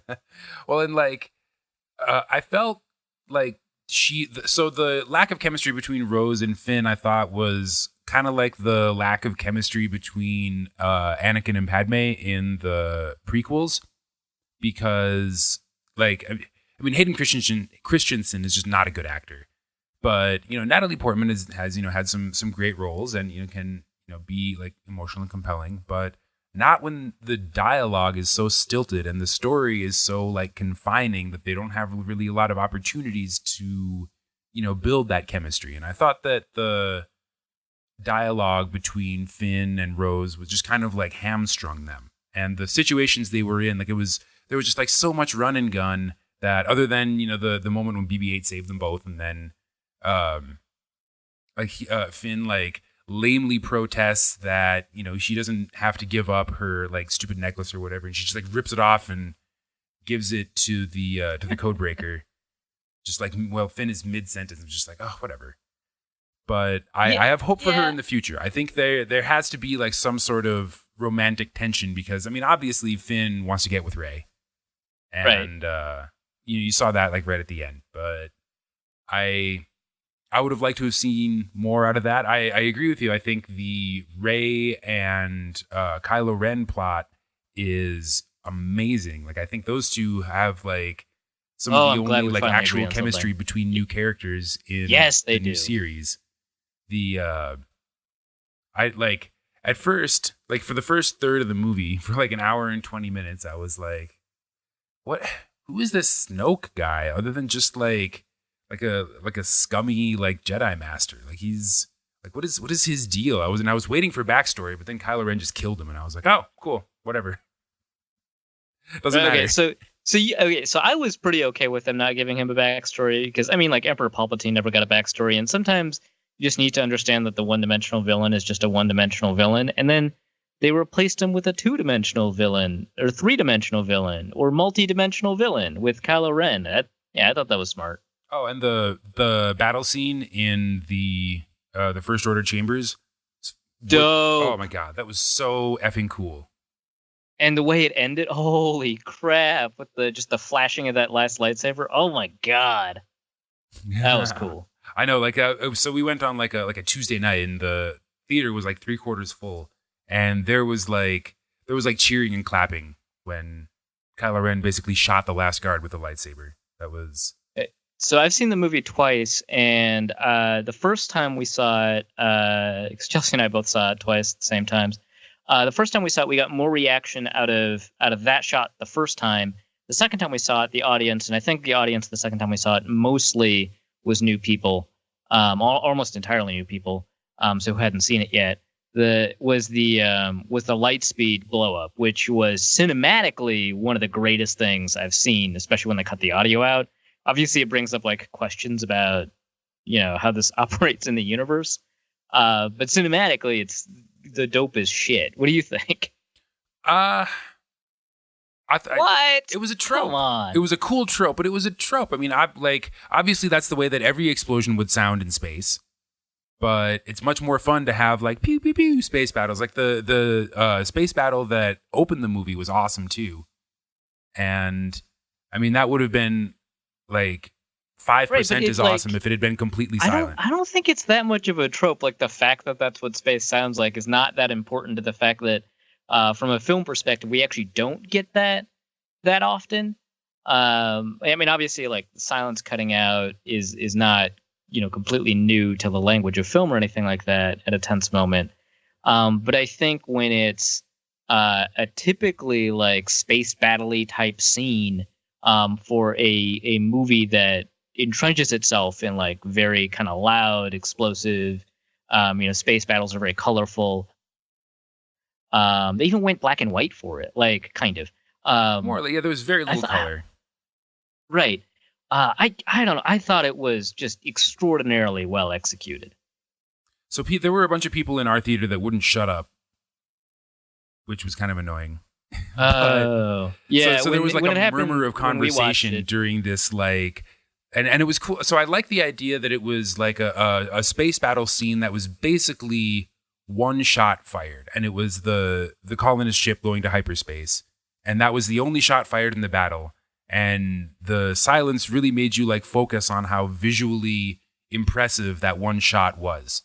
Like it was an extremely minimalist space battle. And yeah, like it's like you were saying, it's the kind of thing you don't see very often in film. And I mean, I thought it was cool, but I would have appreciated it more if I couldn't hear a bunch of nerds talking. Yeah, that's fair. We had silence in that scene both times.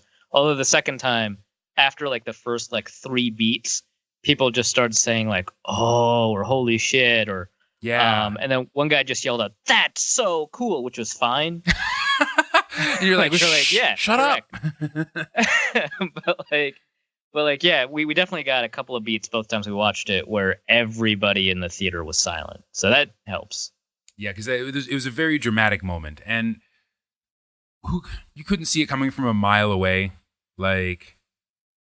What, the light speed explosion? Well, no. That that the vice admiral was like, she had a plan and she was just keeping it secret from stupid Poe.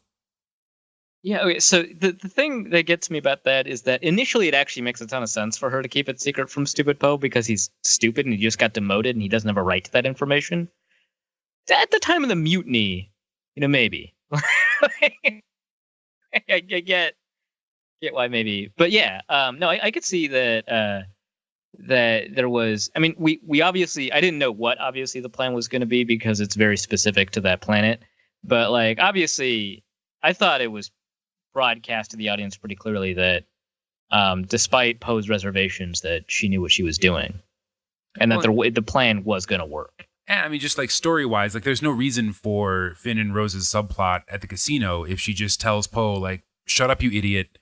We're going to get everybody to this planet, and then, if worse comes to worse, then I'll use the ship as a battering ram."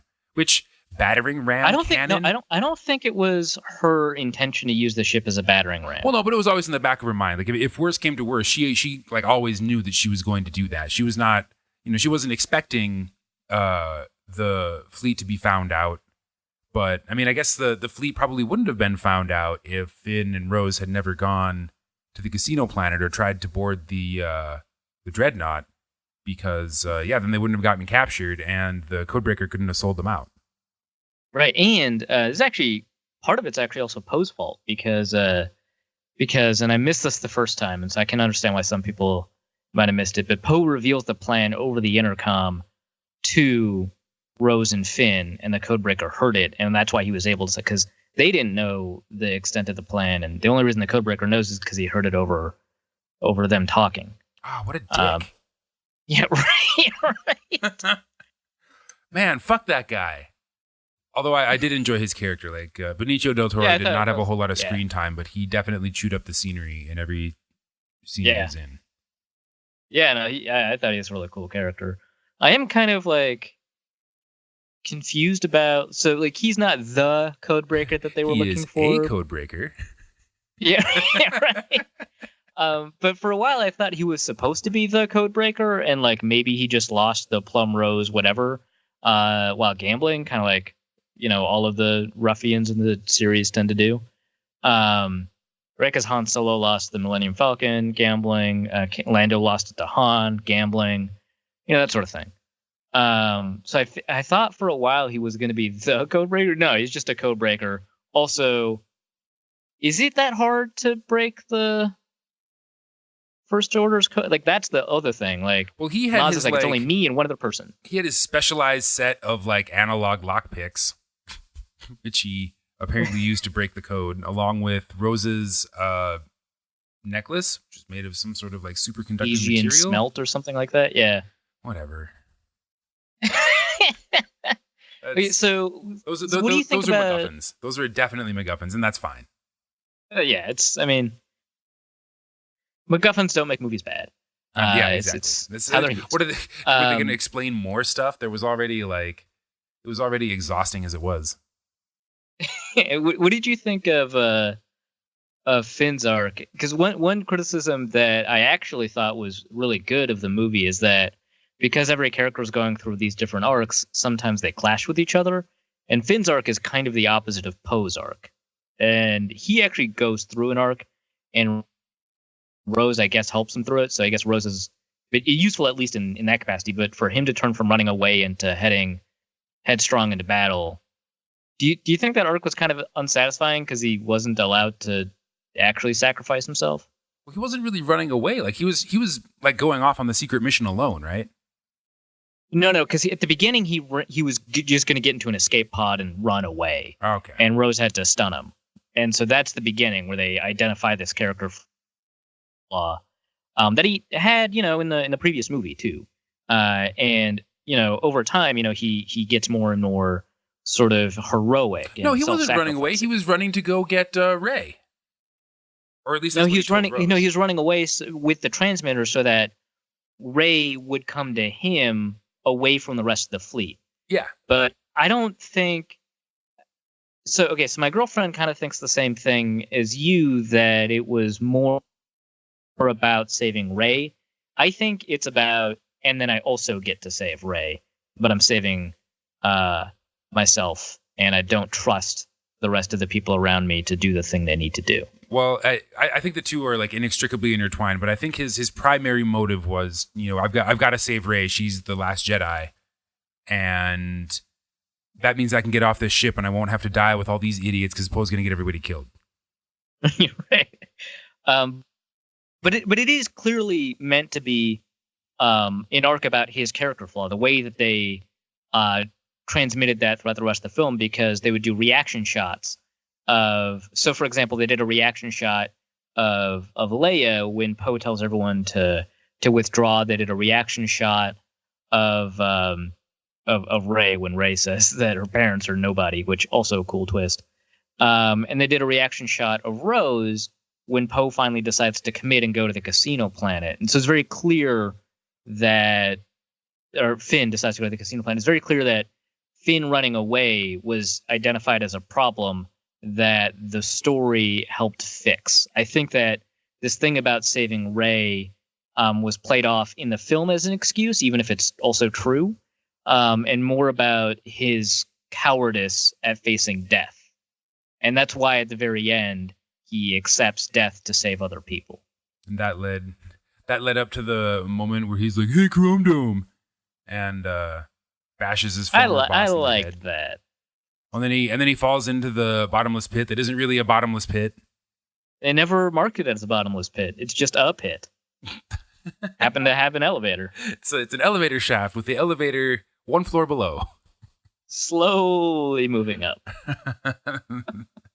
Hey, freight elevators. They're on big pistons. Oh, that's true. That fight was pretty cool. Not as cool as the Snoke Dome fight. Pretty good. Nothing will be as cool as that fight. That was that, and I think the initial space battle were my two favorite battle scenes. The battle on the Salt Planet, who just goes around tasting every planet they're on. Oh, did you see that Twitter thread about how the craziest guy in the Star Wars universe is the guy that goes around tasting planets? Just like, I just eat the dirt everywhere I go. I'm just curious. Oh, it's salt. What's the tastiest planet? Tell him what the tastiest planet is. Kashyyyk. The Wookiee planet, it's delicious. It's delicious. It's amazing. But I like the, all right, fine. Salt mine. There's like salt everywhere. I get it. The effect of the like monoskis on the sand planet, like when they all broke formation, was pretty cool. I would like to know whose idea that was, so I can buy them a fruit basket. Yeah, no, that was visually done. Oh my god, it was done so well. Battering ram cannon. You couldn't spend 3 seconds coming up with a better name for it. Yeah, they shoulda. And it didn't even work like a battering ram. It was like if it's a battering ram cannon, it should have like a giant like fist shaped projectile inside it that like fires out of it and actually like batters, like not just like a death ray. So at one point, does Finn not know what's going on in the First Order? Like, it feels like at some point his knowledge is going to be obsolete, right? Like the battering ram cannon, pretty new, right? It's just a miniaturized dreadnought cannon. Yeah, well, if he knew about the dreadnought, then he should. So if he's aware of the technology on the dreadnought, then pretty much everything in this movie is probably like representative of the limit of his like Imperial technical knowledge or First Order technical knowledge.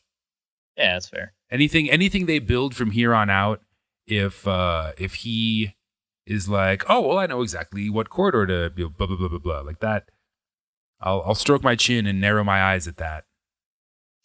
All right, so what did you think about the Rey's parents are nobody? That is not true. Kylo Ren is fucking with Rey. I don't know. I don't even know. No, she said it herself. No, because she was the first one to say it. They're nobody, and then he was like, "Yeah, they're nobody." No, she still doesn't know, and the only reason she thinks they're nobody is because that's what everybody around her has told her. And she tried to find answers in the stupid Hall of Mirrors, and all she saw was herself. Yeah, so my guess is that she still doesn't know. I mean, she may be convinced that they're nobody, but I don't think anybody really knows. Kylo Ren might know, but I bet he doesn't. But no, I think the way the movie painted it is because he was like, you know who they are, and she was like, yeah, they're nobody. Like she said it. I don't think anyone.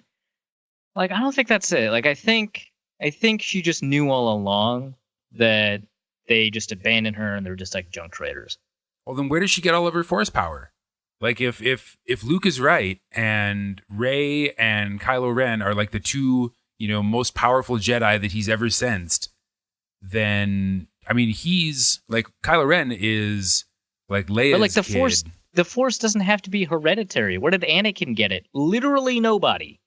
Like and like, like the whole thing with like the Jedi is that it's weird because they essentially have state-sponsored kidnappings of random kids who get the Force and then train them, and so it's not genetic. She has it because she has it. Where does that kid in the casino planet get it? Nowhere. He has it because he has it. Well, no, but so lots of people have it, but like the other most powerful Jedi in the known universe is General Leia's son.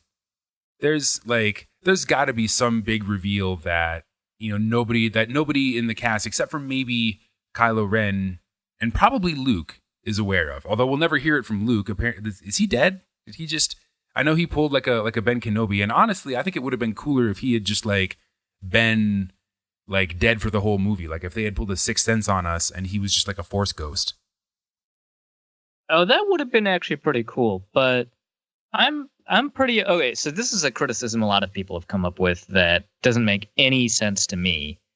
The one where let's talk about Luke a bit. A, I'm okay with him dying, but B, the criticism is that he would have never lifted his lightsaber against a child. What do you think of that? Oh, whatever. That's that's what I think too. That is like what? Kylo is Ren he perfect? And the Codebreaker are both right in that the Jedi are often dickheads. Like, Kylo Ren, the Codebreaker, and Luke. Yeah. The Jedi are dickheads. Like, Obi-Wan tried to kill Anakin. Like, Anakin killed all the younglings. Not the younglings! Well, yeah, but Anakin's evil, so it's different. Wow. No, but every the Jedi is a little evil. Kids. And Luke genuinely believed what he was doing was right. And only for a half second, like not even, like for a moment, and then he was like, no, I can't do this. Which is, I think, totally in character from the original trilogy Luke, who was also not perfect. Why does he have to be perfect now? A lot of people are like, well, he spent all 3 movies trying to turn Vader, and it's like, yeah, he also spent a couple of movies trying to figure out whether or not he should kill Vader, and sometimes did. The whole cave scene in Dagobah, which is still a weird scene thematically in the whole original trilogy, he slices off Vader's head in that scene, thinking it's Vader. And in the inside of the mask, it's Luke. Like, that's the whole point of the scene. And he's still struggling with whether or not he should strike someone down in anger. The very end of the 6th book, he turns out to stay himself from doing that.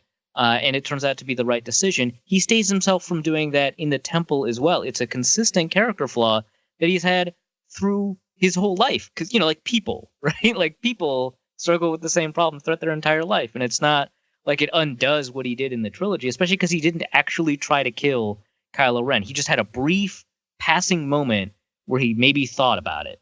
And he's filled with shame for the rest of his life because of it, which is fine. And then he comes to peace with it, and then he dies and becomes a Force ghost, which is cool. Well, yeah, and that was like, I felt like I wasn't a huge fan of the way they told the story of Luke and Kylo Ren's like reckoning moment where Kylo Ren burned down the temple. Like having it, like you don't like having it told in like 3 different perspectives. One where Luke is lying, one where Kylo Ren tells his truth. How to cook 4 humans. How to cook 40 humans. It just felt like they were like blowing a little bit of dust off the backstory every time they flash back to it. Like okay, that's fine. And assuming that the story that Luke is telling is the actual version, which I have no reason to believe that he would lie. It's not really in his character, and Kylo Ren lies more easily than the president. If that's that makes like you were saying, it makes perfect sense as to the like character flaws of Luke, but that's also exactly how like a rage freak edgelord like Kylo Ren would react. Yeah, exactly. And that's probably why like Luke realizes that, him doing that like set Kylo Ren off and probably pushed him even faster. Like it had the exact opposite effect of what he wanted. Like he thought for a minute about killing Kylo Ren and instead like made him turn to the dark side even faster and 10 times faster and furiouser. Right. Yeah. And that's why he had to exile himself. He's like, I can't even be trusted to think about doing the right thing because when I try to do it, I fuck it up, and now everything's way worse than it would have been if I had done nothing. Yeah, exactly. I mean, it totally makes sense. So like, a bunch of people are like, well, Mark Hamill doesn't think it's in Luke's character, and it's like, I could give less of a shit what Mark Hamill thinks about the writing. Like, he was an amazing actor, and that's fine. And I love, when he talks on Twitter, and I bet his analysis of Luke is more insightful than anybody's. But that doesn't mean he's always right about, the direction the character should take. Yeah, exactly. He didn't write his own character. Right. He thought he probably has thought more about it than anyone else, and inhabited him more than anyone else, but he didn't write him. Right. Yeah, I'm fine with and actors disagree with the direction of characters all the time, even in movies that turn out to be spectacular. So I don't really get that. So it sounds like you like the movie. You just felt like you wanted to complain about stuff. There's a bunch of just I thought, but it's small things. You enjoyed your experience. The narrative arcs were generally very well done. The space battles were awesome. Could have been a little shorter. There was too much cute stuff in it, which I get. It's a Disney property. They have to make it semi palatable. Like you can cut the bad guy in half, but he can't bleed. Right. Do you think so? Evidently, this is what I heard from a person who heard from a person who heard from a person. The porgs only exist because they didn't want to evacuate all the puffins from the island that they were shooting on, and so they just kept the puffins and they digitally put porgs on top of them. Yeah, I read that, and that makes sense. Yeah. Do you think they overdid it with the porgs? I thought they were on the verge of it, but they didn't really overdo it. Dude, if I was Chewie, I would have eaten that porg. The one that he had killed? Yeah. And then, yeah, absolutely. Like the other 100%. Porg is like, no, yes. Don't eat my mommy. Dead. And I would have been like, nom, nom, nom, nom, nom, nom, nom. Fuck you. You're next. Yeah, exactly. You better run. No, I have no thoughts about the porgs. They didn't really do anything. They were just there. They were kind of weird looking. Made funny noises. Had big anime eyes when they needed to. They were comic relief. There were like too many moments of comic relief. I kind of thought that the first time. I didn't really think that the second time. Like, I'm totally okay with the first sort of breaking the tension where Poe makes fun of General Hux. That was great. That was so funny. No, I'll hold. Can you hear me? Can you hear me? Can you hear me? No, I have a message for General Hux. It's about his mother. That was great, but just like and especially the one at the end where Leia's like, I know what you're gonna say. I did something different with my hair. Just like, ugh. All right. My eyes were pretty tired of rolling. They'd been doing it at a fairly regular interval for 2.5 hours. You wouldn't do that for any other property if it was like identical movie too.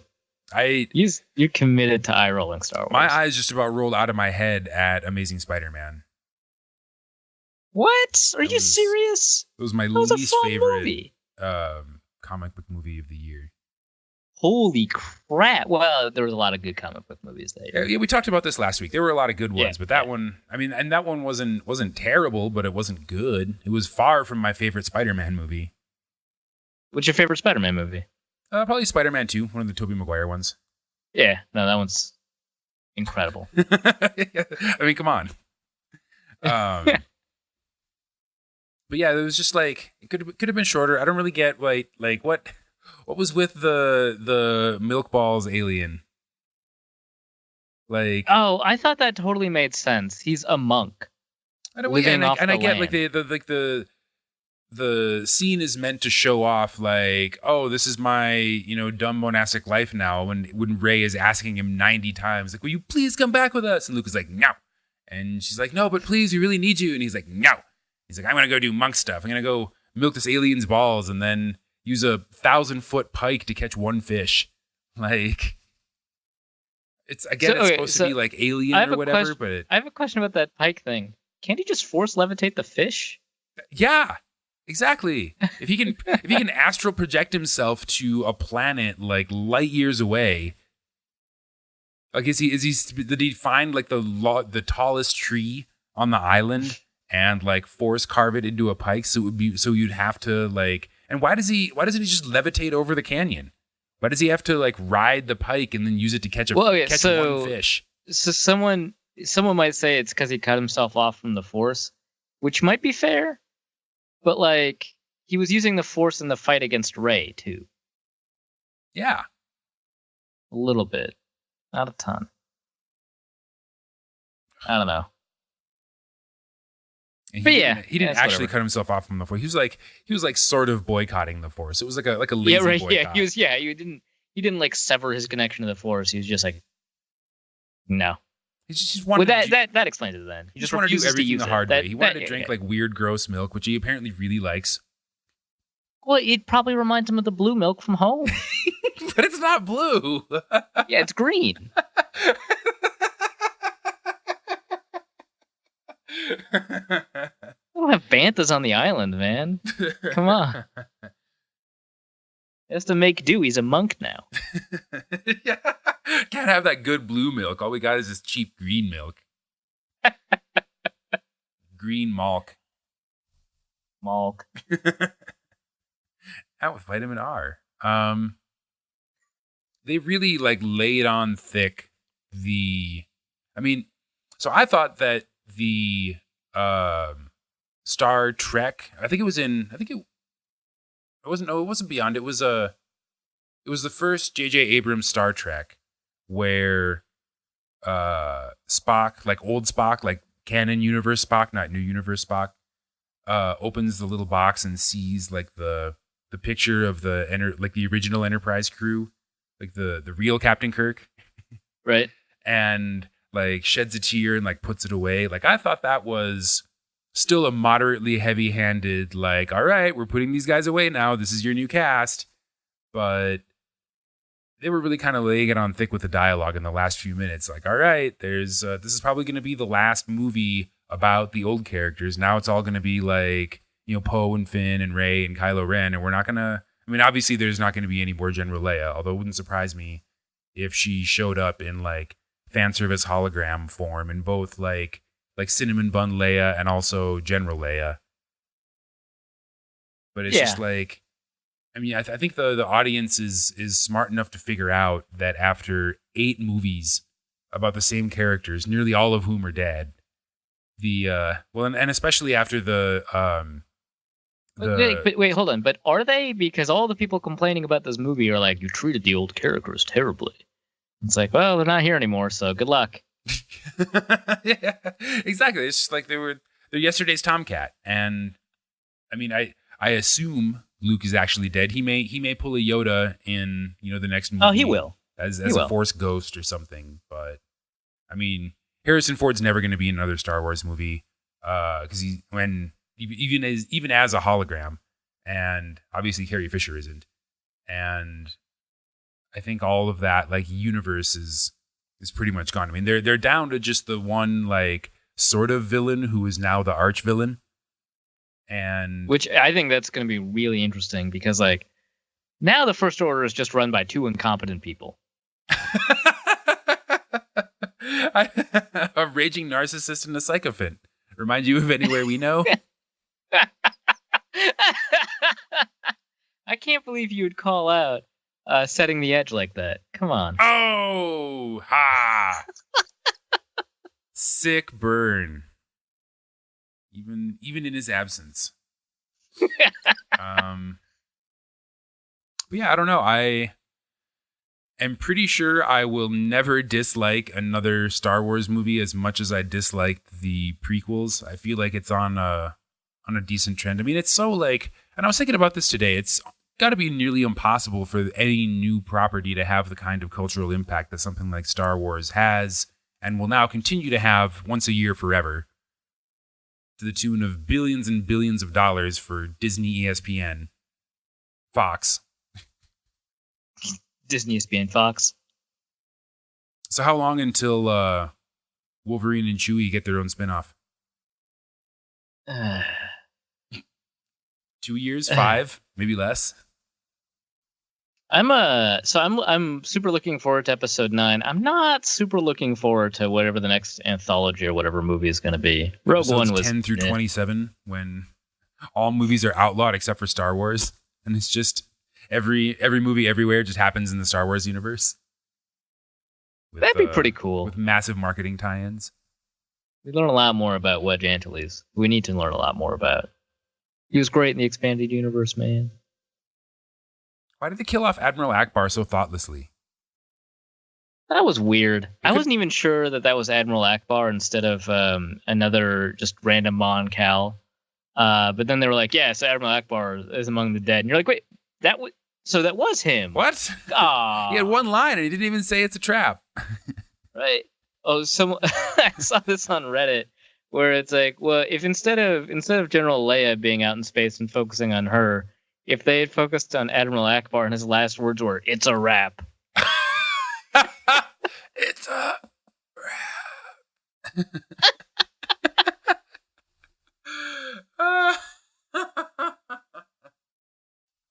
That was too much, and I get that like he actually doesn't have that huge of a role in the original trilogy, but like that's not everyone comes into the movie with the context of the culture, right? Like that's why we were all kind of expecting Leia to die in the movie and not like survive the whole movie, and it got kind of weird.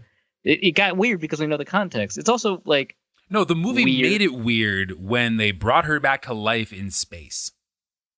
I think the biggest issue with that is that she looked like Mary Poppins and not the actual fact of her coming back.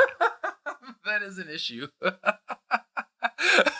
The problem Sherry there Bobbins. is the Actually, no. I think it totally makes sense. She can be Mary sense Poppins. for the Force for you to be able to call on the Force to like move you through space. Well, obviously move you through space, and also like temporarily sustain your life for a little bit. Unfreeze yourself. Yeah, it's the Force, dude. It's space magic. That makes sense. Just don't. She doesn't.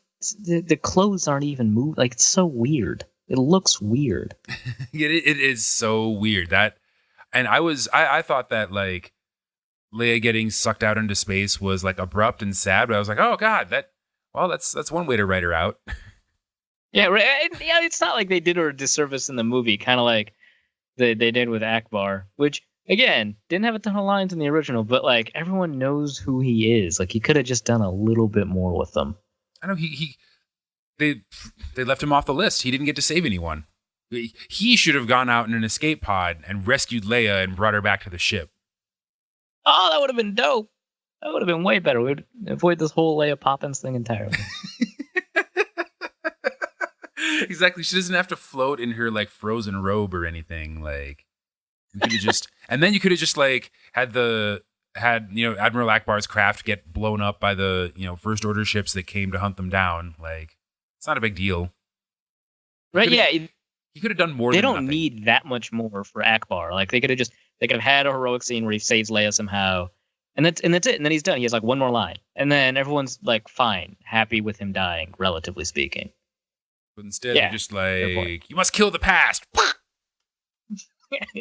We've put all of the rebellion's heroes in one room. Aw, damn it. And then we put that room in a box and mailed it to ourselves, and then we smashed the box with a hammer.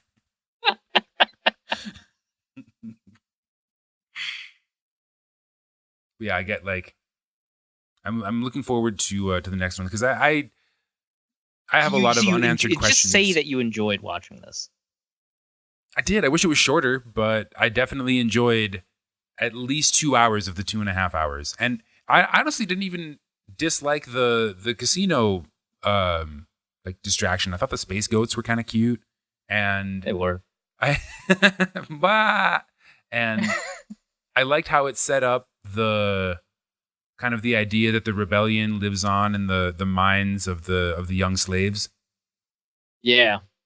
That also, so it does also provide like we finally get a better dynamic than things are just good or just evil. With like the arms. Well, I guess the arms dealers are evil mostly, but like still, the world is like evil. More complicated.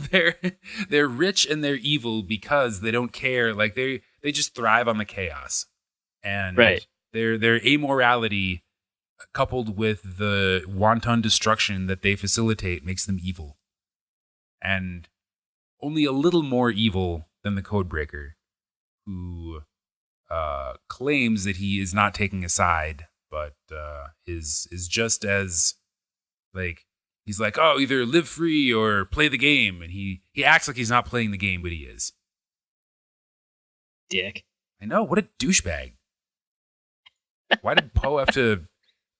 I actually missed that too, but that's kudos to the writers. That's Poe's pretty dumb, and that Codebreaker's pretty smart. Oh, and what about the crystal cat fox things? Foxes, yeah, crystal critters, the foxes. Yeah. What about them? They were just there to save everyone. They were in the movie for 5 minutes just so they could escape and show everyone where to go. I thought it was cool. It also helped that I figured it out like before the characters did. Like, there's got to be another way out, and I was like, oh, there's no crystal foxes. They've all left. Oh, they got to follow the crystal foxes, and then it takes them like 3 more minutes to be like, oh, you can't hear anything. They've escaped. Follow the crystal fox, and like, okay, fine. But it made sense. They introduced the crystal foxes. They had a bunch of shots with the crystal foxes kind of there, or even focused on the shot. And they were always twinkling, like making a little clinkety clank noise. Yeah, I thought it made sense. What's wrong? I mean, whatever. I guess I guess it makes sense that they couldn't go the way that Luke went because he wasn't actually there. Right. Which, oh, by the way, I thought this was cool. I noticed it at the time. I didn't know what it meant. But when Luke was fighting Kylo, he didn't leave a footprint, and the movie had done such a good job of demonstrating that like any movement on this planet is going to reveal the bright red substrate. And they even focused on Kylo's footprint when he was charging, and then they focused on Luke's. And I initially thought like, oh, he's fighting in a weird style that's like very, of the area around you, don't disturb anything, and they make. But no, he's a ghost. That's why. I thought that was cool. Yeah, I guess. I mean, that's like the first thing they show you on the planet when the dude like tastes the ground is the guard's like red footprint. I was like, whoa, that's weird. Ooh, salt. Yeah, I'm glad that the guy actually did do that though, because I was like, what? So is the planet blood? That doesn't make any sense. I know. I was like, who did that guy just get done killing? Like, what's happening back there? Is there like another mutiny that we don't know about? But right. Nope. So it's. I don't know. I guess I didn't notice the lack of footprints. I just assumed it was Jedi stuff. It's a cool detail. Well, now I just might have to go see it again. Well, we have to go see it again because we had just gone out for a very elaborate birthday dinner at a French restaurant, and I think between the two of us, we consumed like 2 sticks of butter, and so my better half fell asleep for like the first third of the movie. Like he was up for the space battle and then missed like basically the setup for everything, and then like woke up just in time to see the space goats and everything after that. So it was kind of funny that like the audience just realized that Poe and Rey had actually never met, and so at the very end, it's like, oh, I'm Poe. Oh, I'm Rey. Oh, I know. I know. Like, oh, okay. Which is that? There's no way that's like, oh, Rey romance would be dumb as hell, right? Like, there's no way they're foreshadowing that with the I know Han and Leia. It's dumb, right? I'm dumb. Oh, are they gonna make like a? Is Ryan Johnson gonna try and make like a love square with love quadrangle? Yeah, a love parallelogram with Rey and Finn and Rose and Poe. Oh, but it'd be so dope if Rey and Rose and Finn and Poe hooked up, because we know Finn and Poe have a ton of on-screen chemistry, and we know that Rose and Finn don't have a chemistry. So what better way than to resolve this love quadrangle with the love X? What if Rey just like fucking hates Rose and force kills her, and Finn is like, "You crazy bitch," and just like starts making out with Poe? This guy gets a little me. Much.